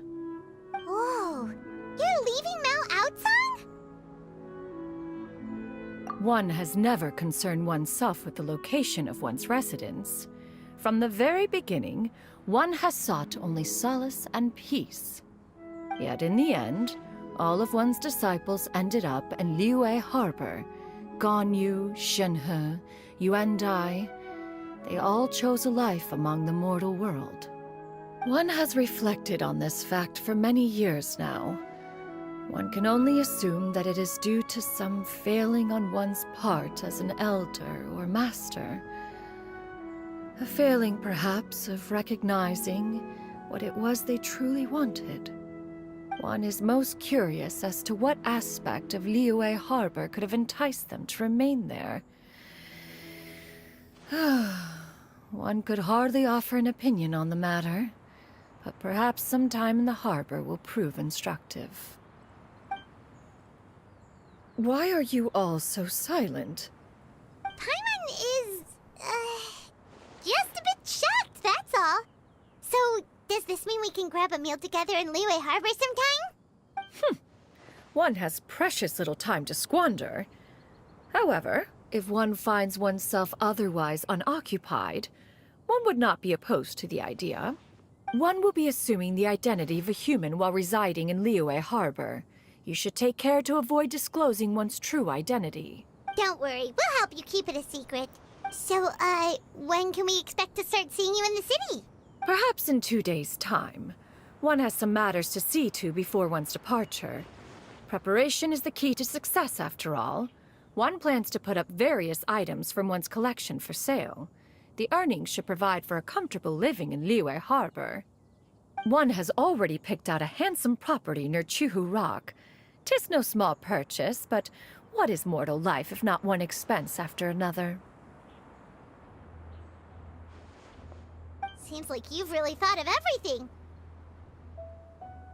Then how about we meet up in Liyue Harbor in 2 days? A sensible plan. See you then.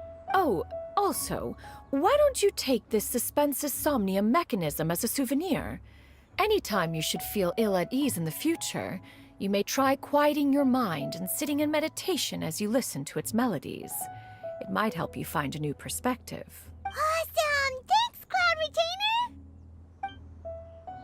Hey, didn't we promise Shincho that we'd tell him what we found out?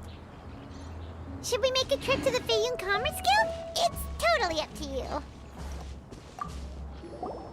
By the way, Xianyun, we have a friend who helped us learn a lot of information about your granny. Is it okay if we tell him the full story? Sure, I don't think Granny would mind. As long as you don't tell a whole bunch of people. I don't think she'd want too many people to know. They might go to Mount Outsong and start bugging her about it. Granny needs to focus on her training, you know? But telling a friend or two is probably fine. No worries, our friend can keep a secret.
Time to go.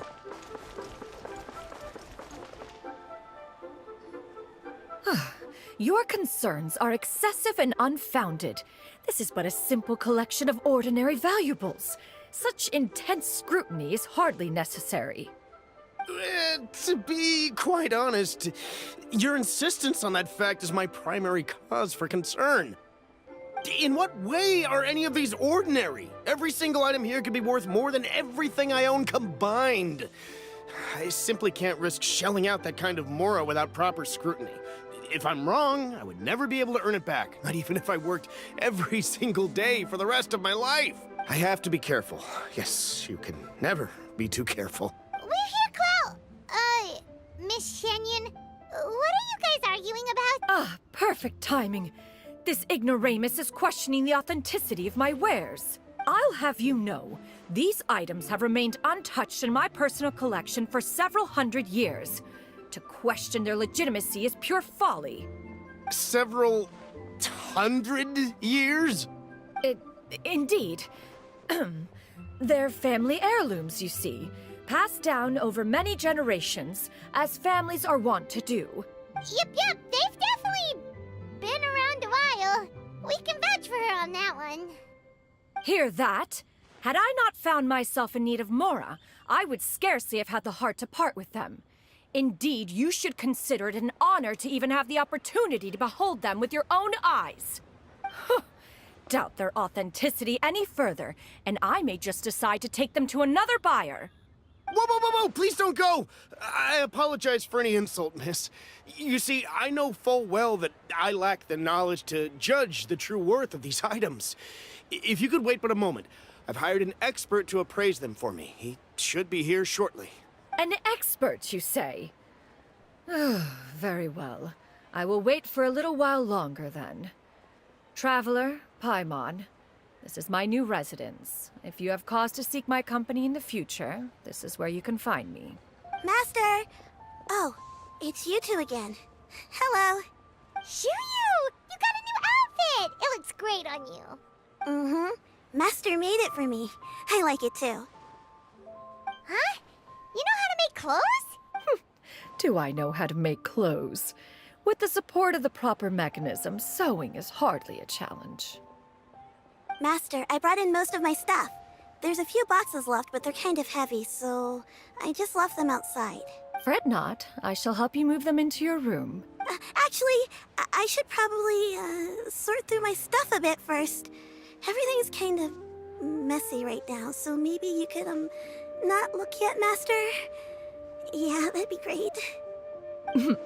It appears my young apprentice has her own fair share of secrets. No matter. Do what you must, child. Now, this expert you mentioned, when can we expect their arrival? Soon. Ah, there he is! Here, allow me to make some introductions. This is Mr. Zhang Li, a well-respected consultant at Wangshang Funeral Parlor and an expert in all manner of valuables and antiques. Mr. Zhongli, this is Miss Xianyun. She's the one who's looking to sell the collection of valuables I mentioned earlier. Huh. Ah, if it isn't Miss Xianyun. It has been quite some time since our last meeting. What a serendipitous reunion. Indeed, most serendipitous. Have you been faring well as of late, Mr. Zhongli? Quite well, thank you. I was fortunate enough over the past few days to enjoy both a stroll in the mountains and a fresh brew of tea from the most recent harvest. The experiences left me with such insight and peace. Huh. So you two are already acquainted? Indeed. How fortunate we are that fate has brought us together again. If you are otherwise unaware, allow me to inform you that Miss Xianyun is a well-regarded collector and appraiser. She is well-versed in all fields, and oft-celebrated for her impeccable taste. You stand to gain much from this opportunity. You are too kind, Mr. Zhongli. True collectors pride themselves on their wealth of knowledge and eye for detail. I can say without a doubt that you are foremost in that regard. Why, you flatter me, Miss Xianyun. It would seem that you are as self-effacing as ever. Not at all, Mr. Zhongli. Not at all. While I am loath to butt into this conversation, I must ask, you two already knew each other, and you seem to have quite a cordial relationship. Can I be certain that you're not working together to swindle me? I mean, you never know. Huh! A preposterous accusation. The heavens themselves would collapse before we would conspire to do such a thing. Miss Xianyun speaks the truth. Contracts are built on honesty and trust. If that proves to be beyond your capabilities in this instance, this transaction may be taken elsewhere. Say no more. Let us depart.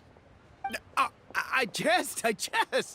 What fool would still harbor doubts after Mr. Zhongli himself has vouched for the goods? Miss Xianyun, wait!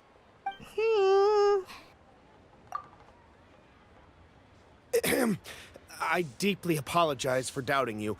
So, Mr. Zhongli, could you please give me a final verdict on the value of these items? There is no cause for concern.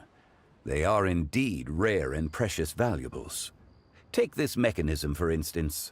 Though one may not immediately perceive its purpose, its structure and appearance are exquisite enough to merit it a place in any fine home. The same can be said for this one here. Few could hope to possess an item that so perfectly blends mechanical wonder with geometric grace. I am sure you have heard from your travels that the study of mechanisms is among the most wondrous arts in this world. With that in mind, I earnestly recommend procuring every last item in this collection. All right. Since I hired you as my consultant, Mr. Zhongli, I shall, of course, trust your good opinion. Then, in that case, Miss Xianyun, I'll take the lot. However, since the final sum is quite large, how about we start with an initial deposit through the Northland Bank? The Northland Bank? Huh. Oh, you refer to the fiduciary house. Oh, very well. I fear people only use the term bank nowadays. In that case, I'll be off for now. I'll return to collect the goods once you've received the funds.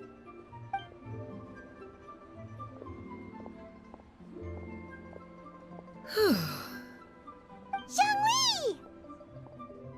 My friends, have you been doing well? We've been great! How about you? Paimon didn't know you were such a busy consultant! My days have been quite pleasant as well. I had been quietly enjoying a cup of tea when Mr. Xiaozu requested my services.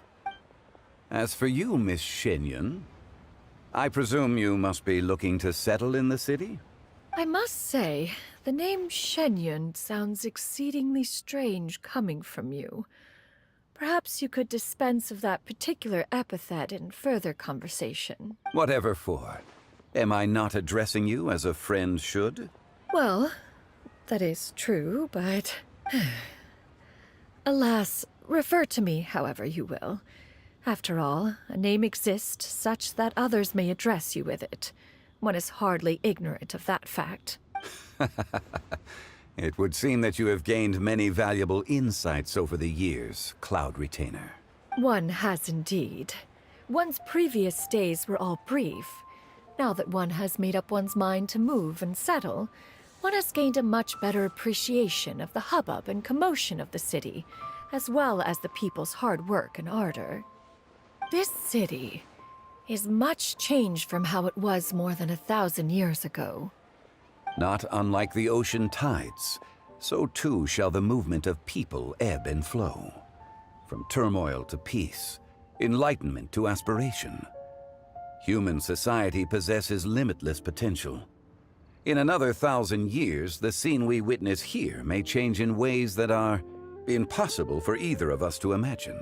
All right, that's enough reflection for one day. No need to get all sentimental on us. You make a valid point, Paimon. Now that the sale has concluded, what say one plays the host as we try some specialty dishes together? One must profess great interest in trying bamboo shoot soup. Perhaps you have forgotten, Cloud Retainer, but I once tried my hand at that dish.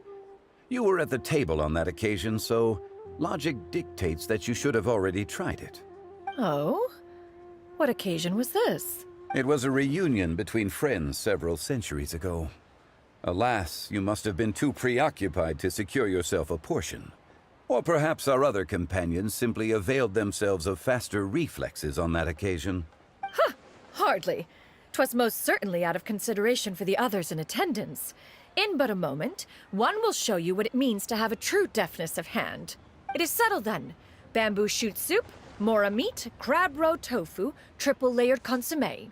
We shall enjoy the lot. One has already passed word to Xianyun and Ganyu to make a reservation. It is prime time for them to meet one's newest disciple. Is that agreeable to everyone? It should be a most splendid occasion. Shu Yu, come now, it is time to dine. Ah, this gentleman over here is Mr. Zhang Li. He is, A humble employee of Wangsheng Funeral Parlor. Pleased to make your acquaintance. Nice to meet you too, Mr. Zhengli. That should be everyone, right? Let's go! Sounds good. Actually, Master, have you ever tried Adeptus' temptation? I heard it's impossible to stop eating after even just one bite.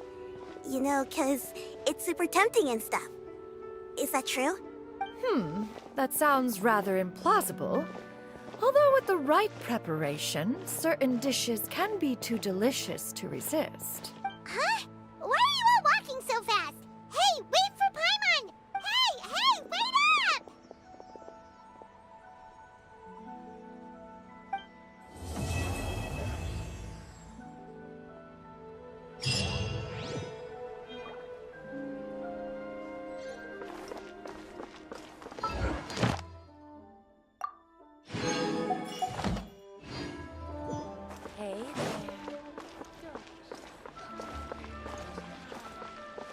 Ad Astra.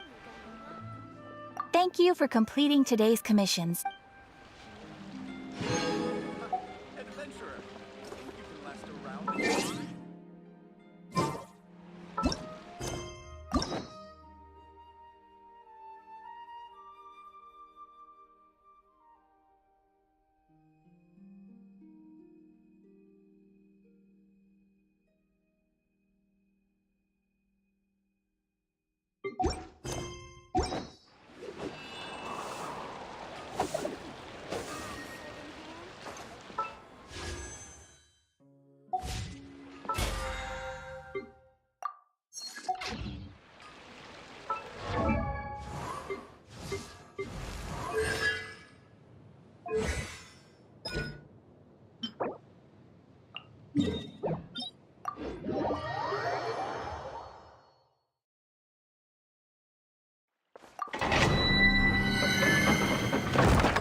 Illusion shattered! That hurt! Wind strike! Cross over!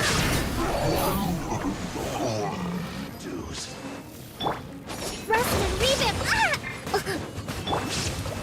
There is no escape! As one with wind and cloud! One with nature! Cheer! Torn to oblivion!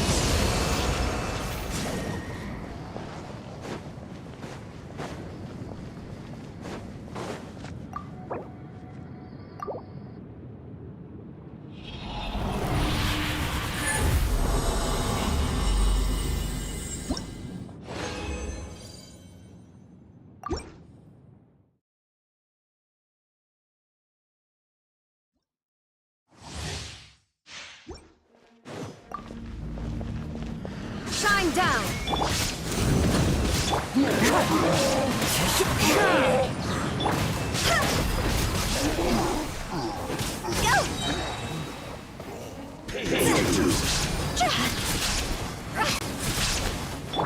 Illusion shattered! Hold the line! Clouds high, the birds call! Now you shall perish!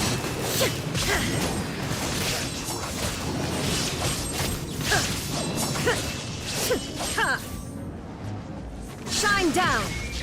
Prepare yourself! Absurd! There is no escape! You can't run from it.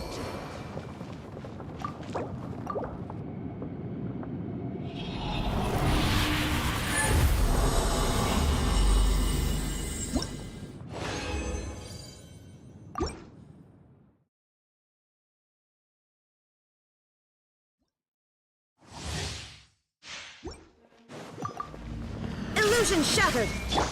Allow me! Time to go!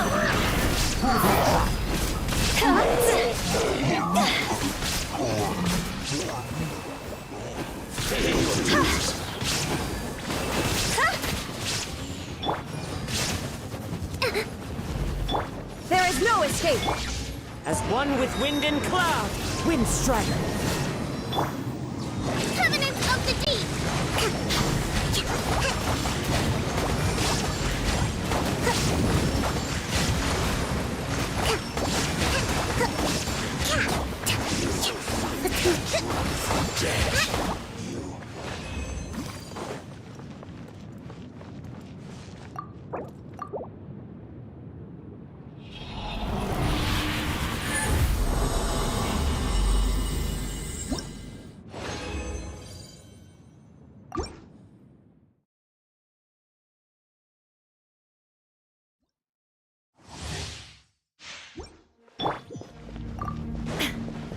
Shine down!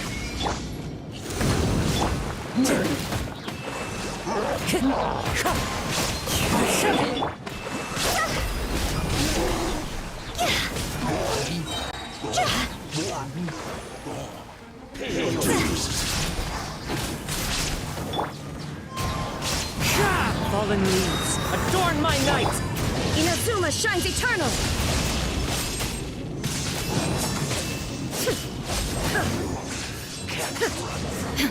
There is no escape!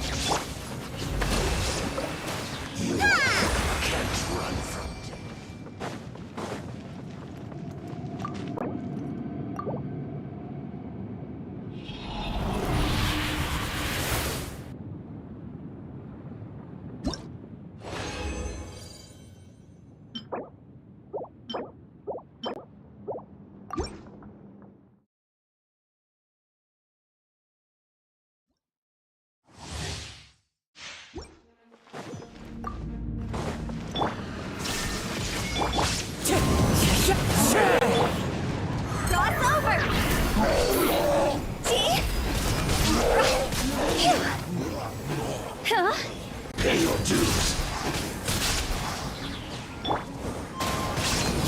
As one with wind and cloud! Torn to oblivion!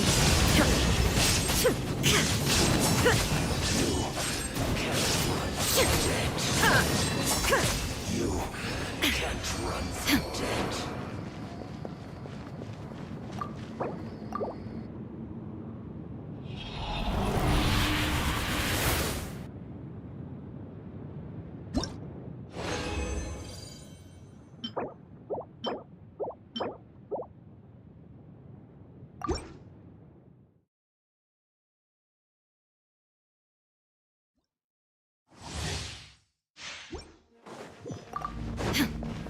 Illusion shattered! Wind strike!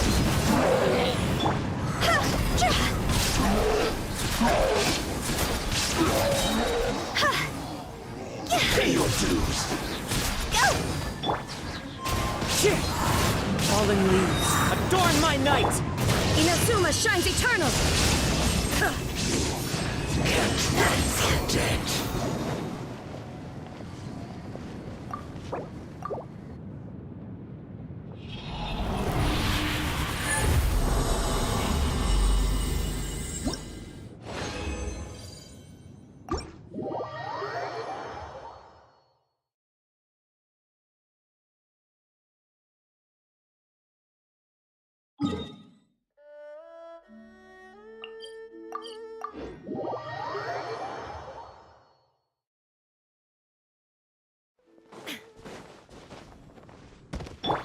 Rest and rebuild!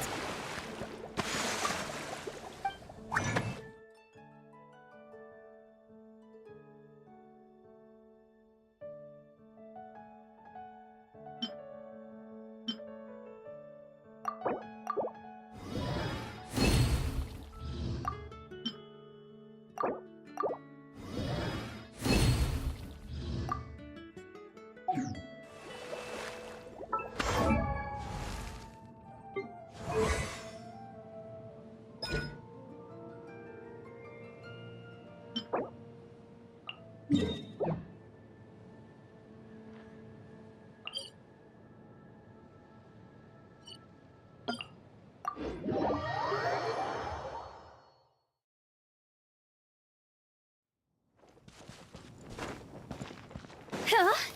Phew.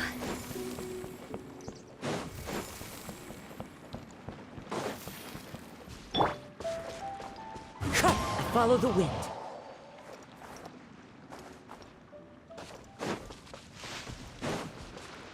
Into the wind. Shine down!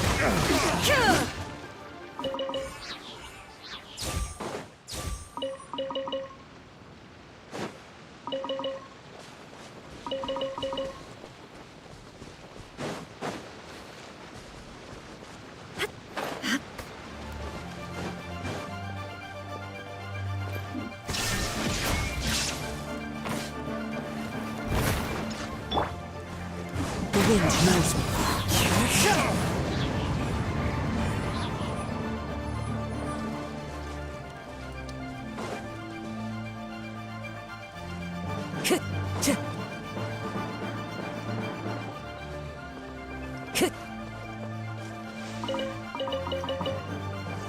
Time to go. Into the wind.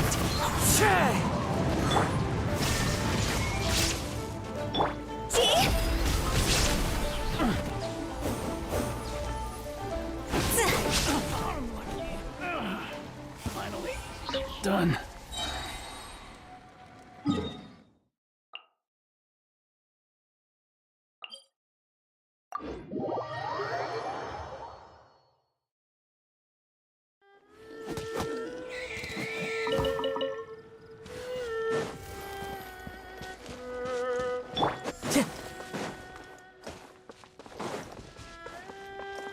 Wind strider.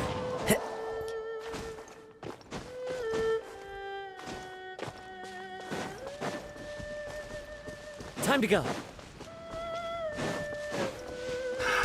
Another test subject. One with nature.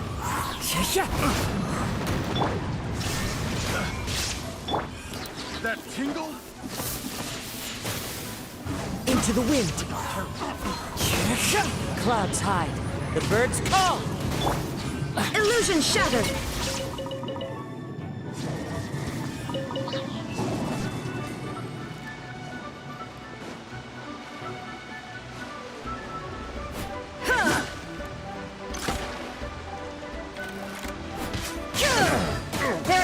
escape!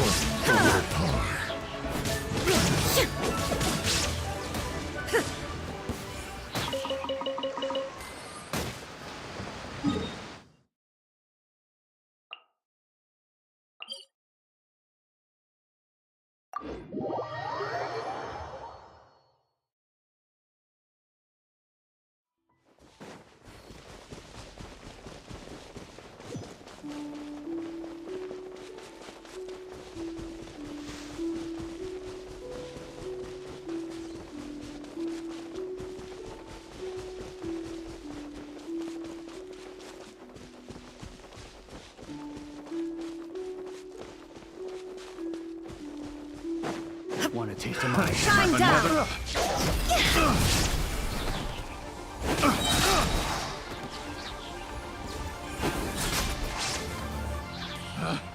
Picked the wrong test subject.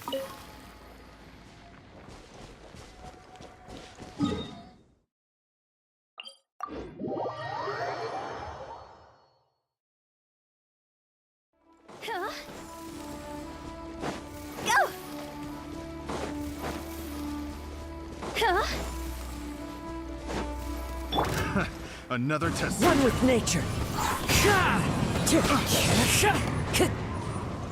Fallen leaves, adorn my night!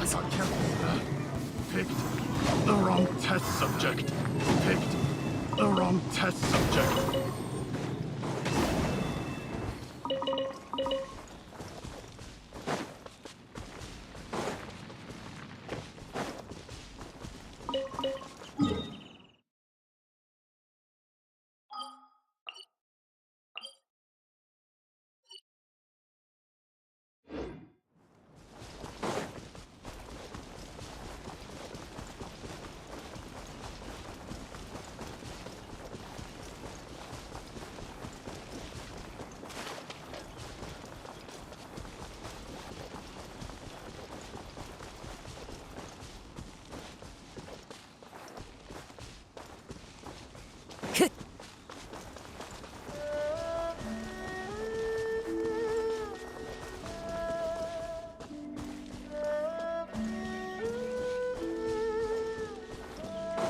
Time to go.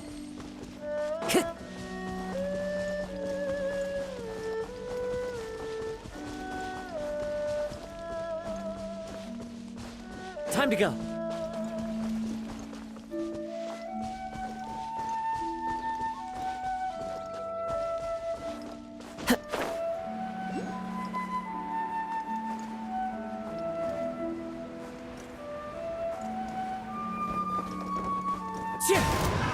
Another test subject. Torn to oblivion! Ha!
Higher, higher, ears on fire!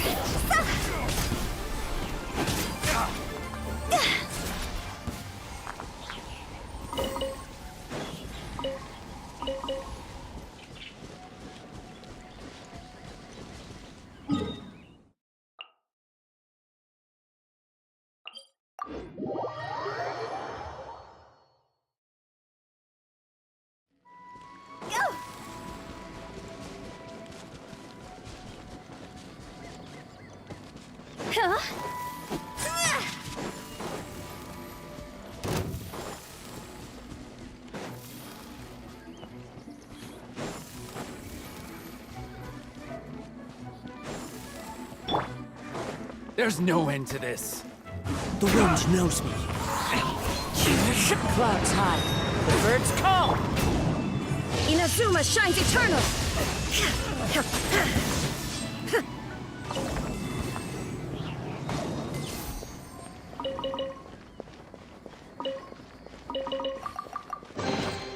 But a momentary distraction.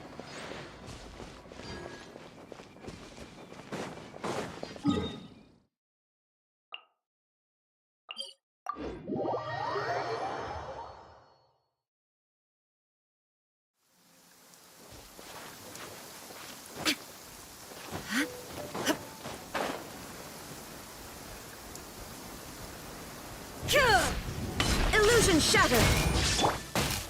Allow me! One with nature.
Hold the line!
Into the wind.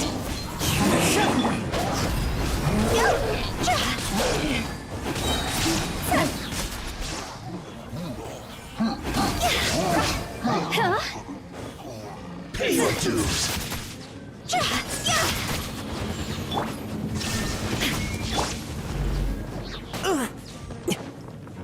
The wind knows me.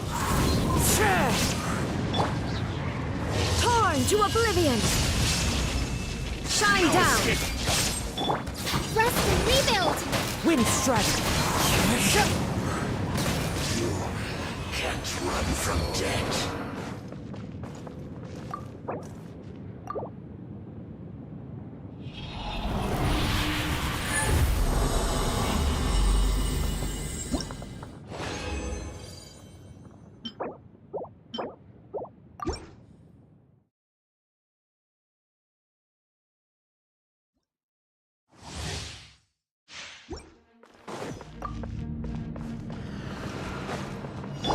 Illusion shattered! Time to go! See?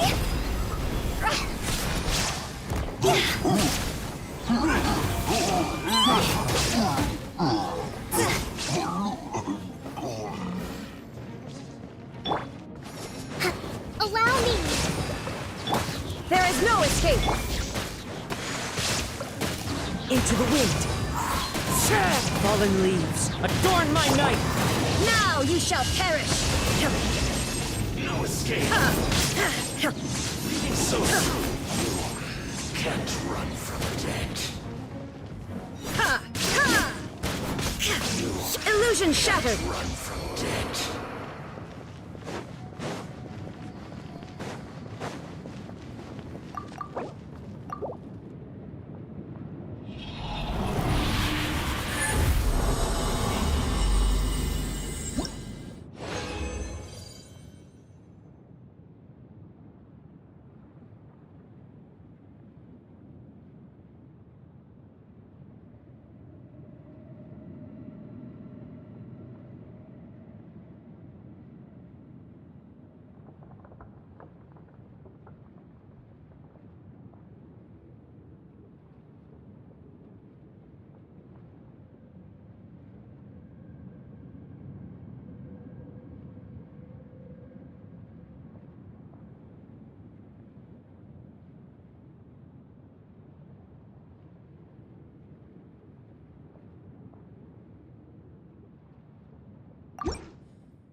Rest and rebuild!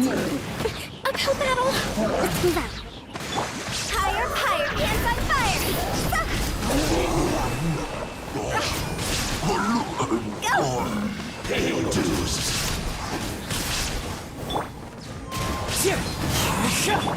Allow me!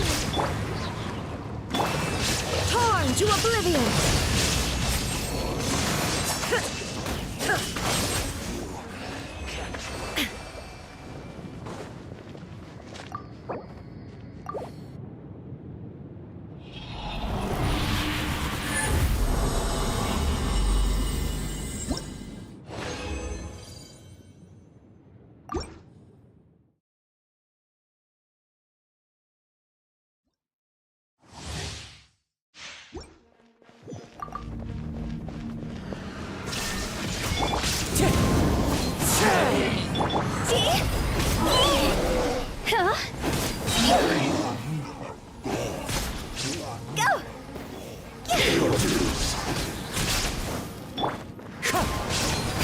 Clouds high, the birds call! Inazuma shines eternal!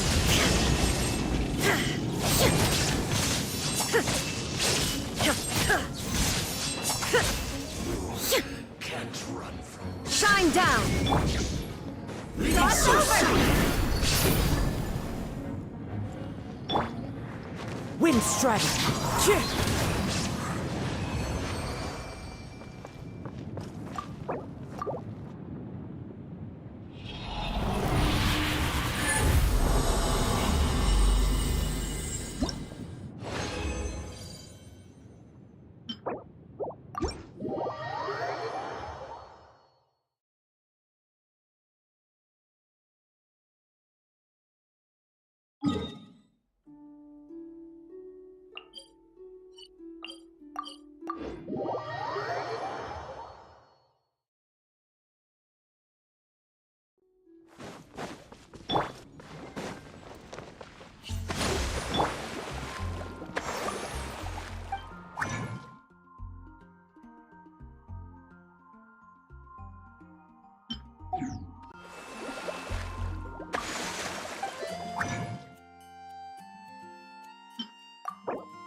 check.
Illusion shattered!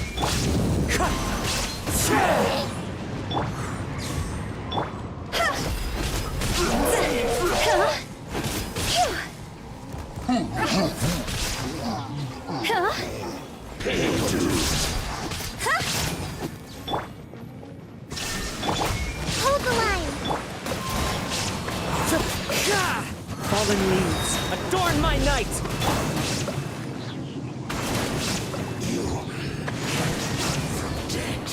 Shine down! Allow me! Yeah! Can't run from death.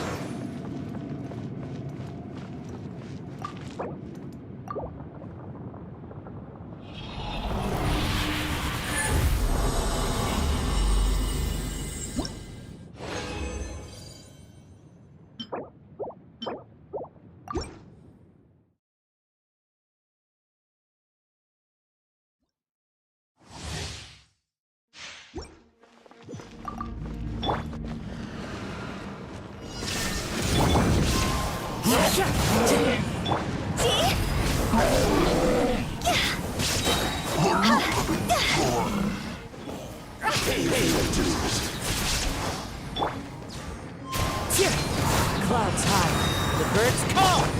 Torn to oblivion!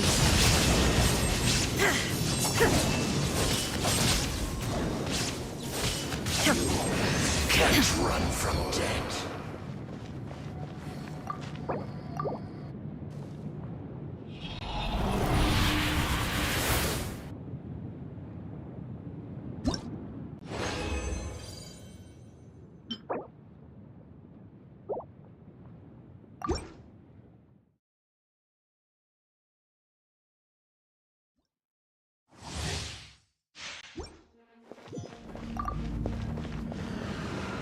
There is no escape!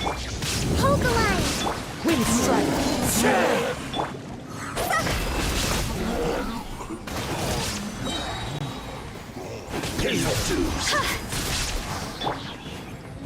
One with nature. Fallen leaves, adorn my night! Inazuma shines eternal!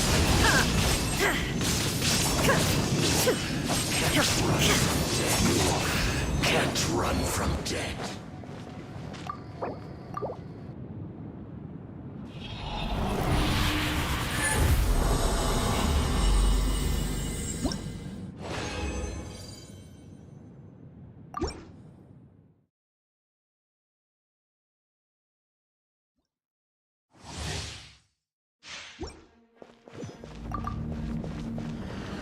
Shine down! Rest and rebuild! Time to go! Pay your dues.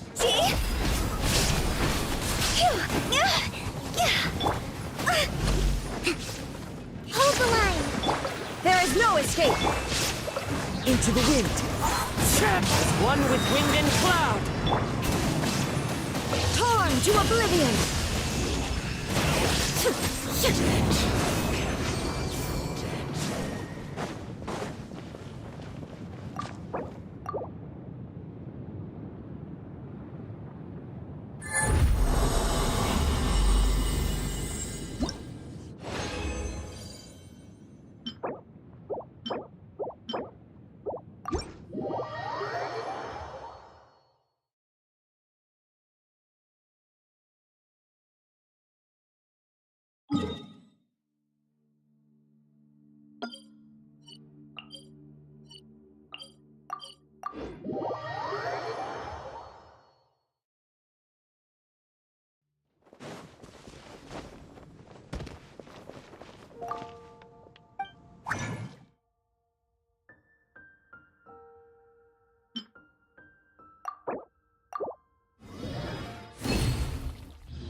The world remains constant over the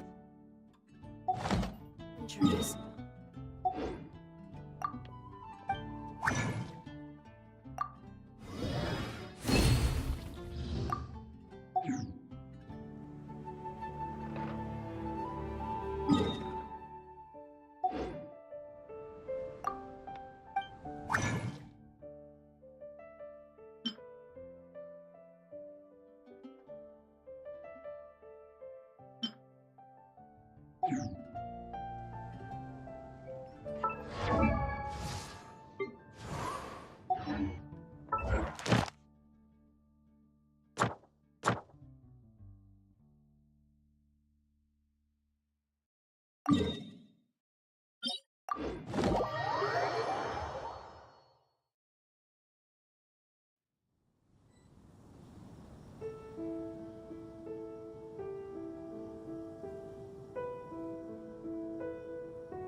Rest and rebuild!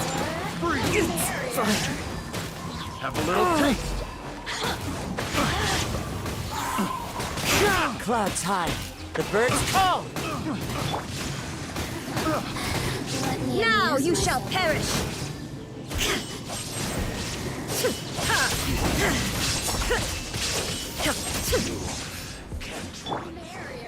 Allow me! Over here! Wind Strider.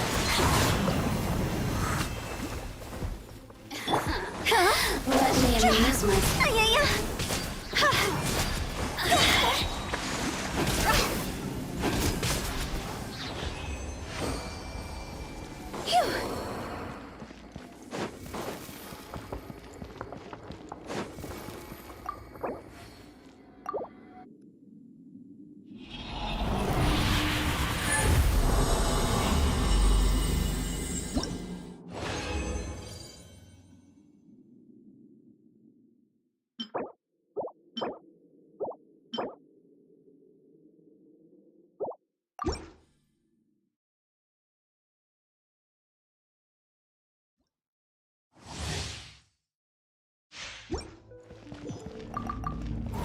Are you related to me?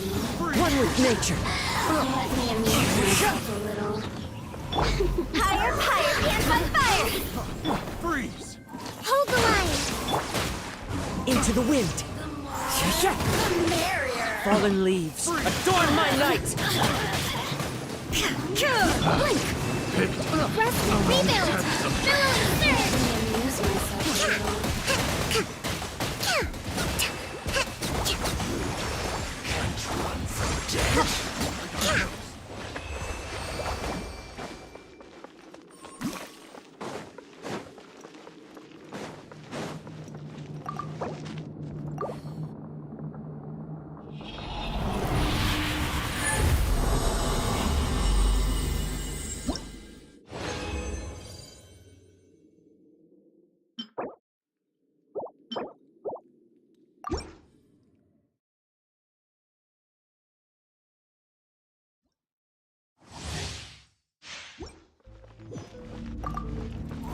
Are you Another test subject. Shine down! That hurts. As one with wind and cloud. Time to go!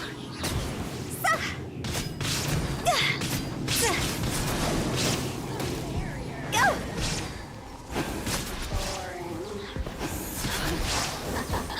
No escape. Over here! One with nature. Clouds high.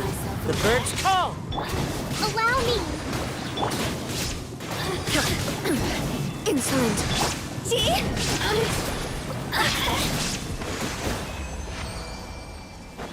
Phew!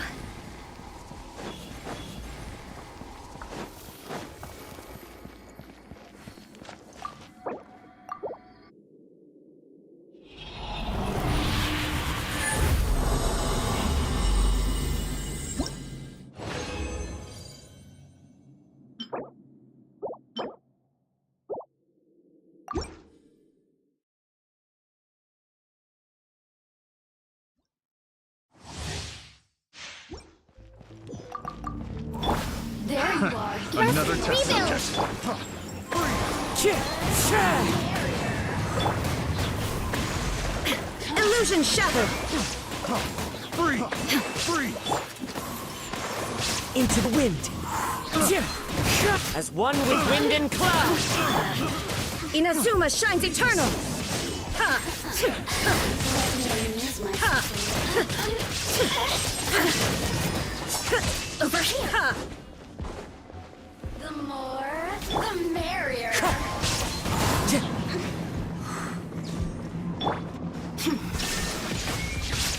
Boring. Wind Strider.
Time to go. Tch.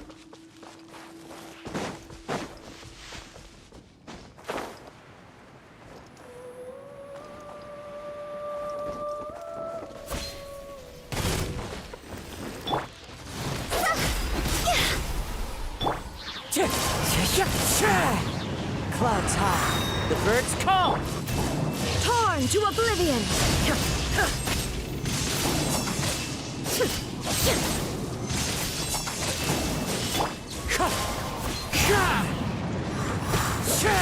Time to go.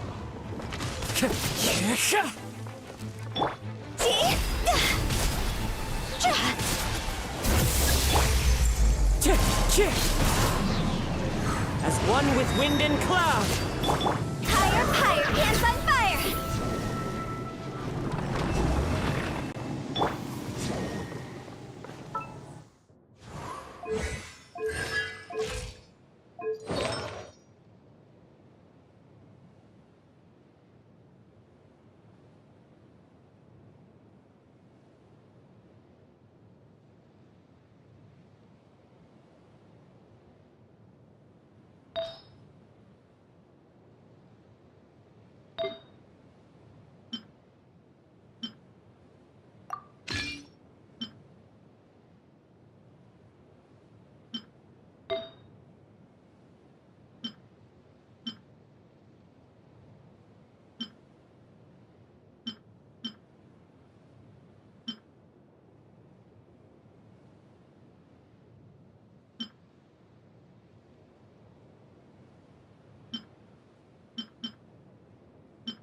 Shine down!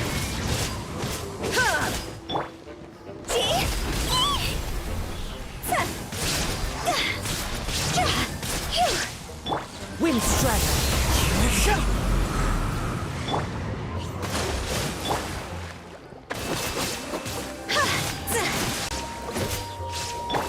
There is no escape!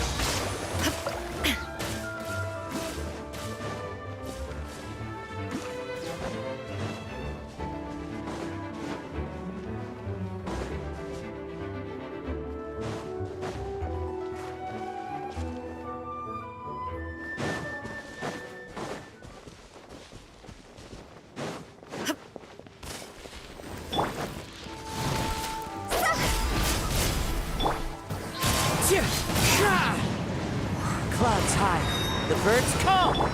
Inazuma shines eternal!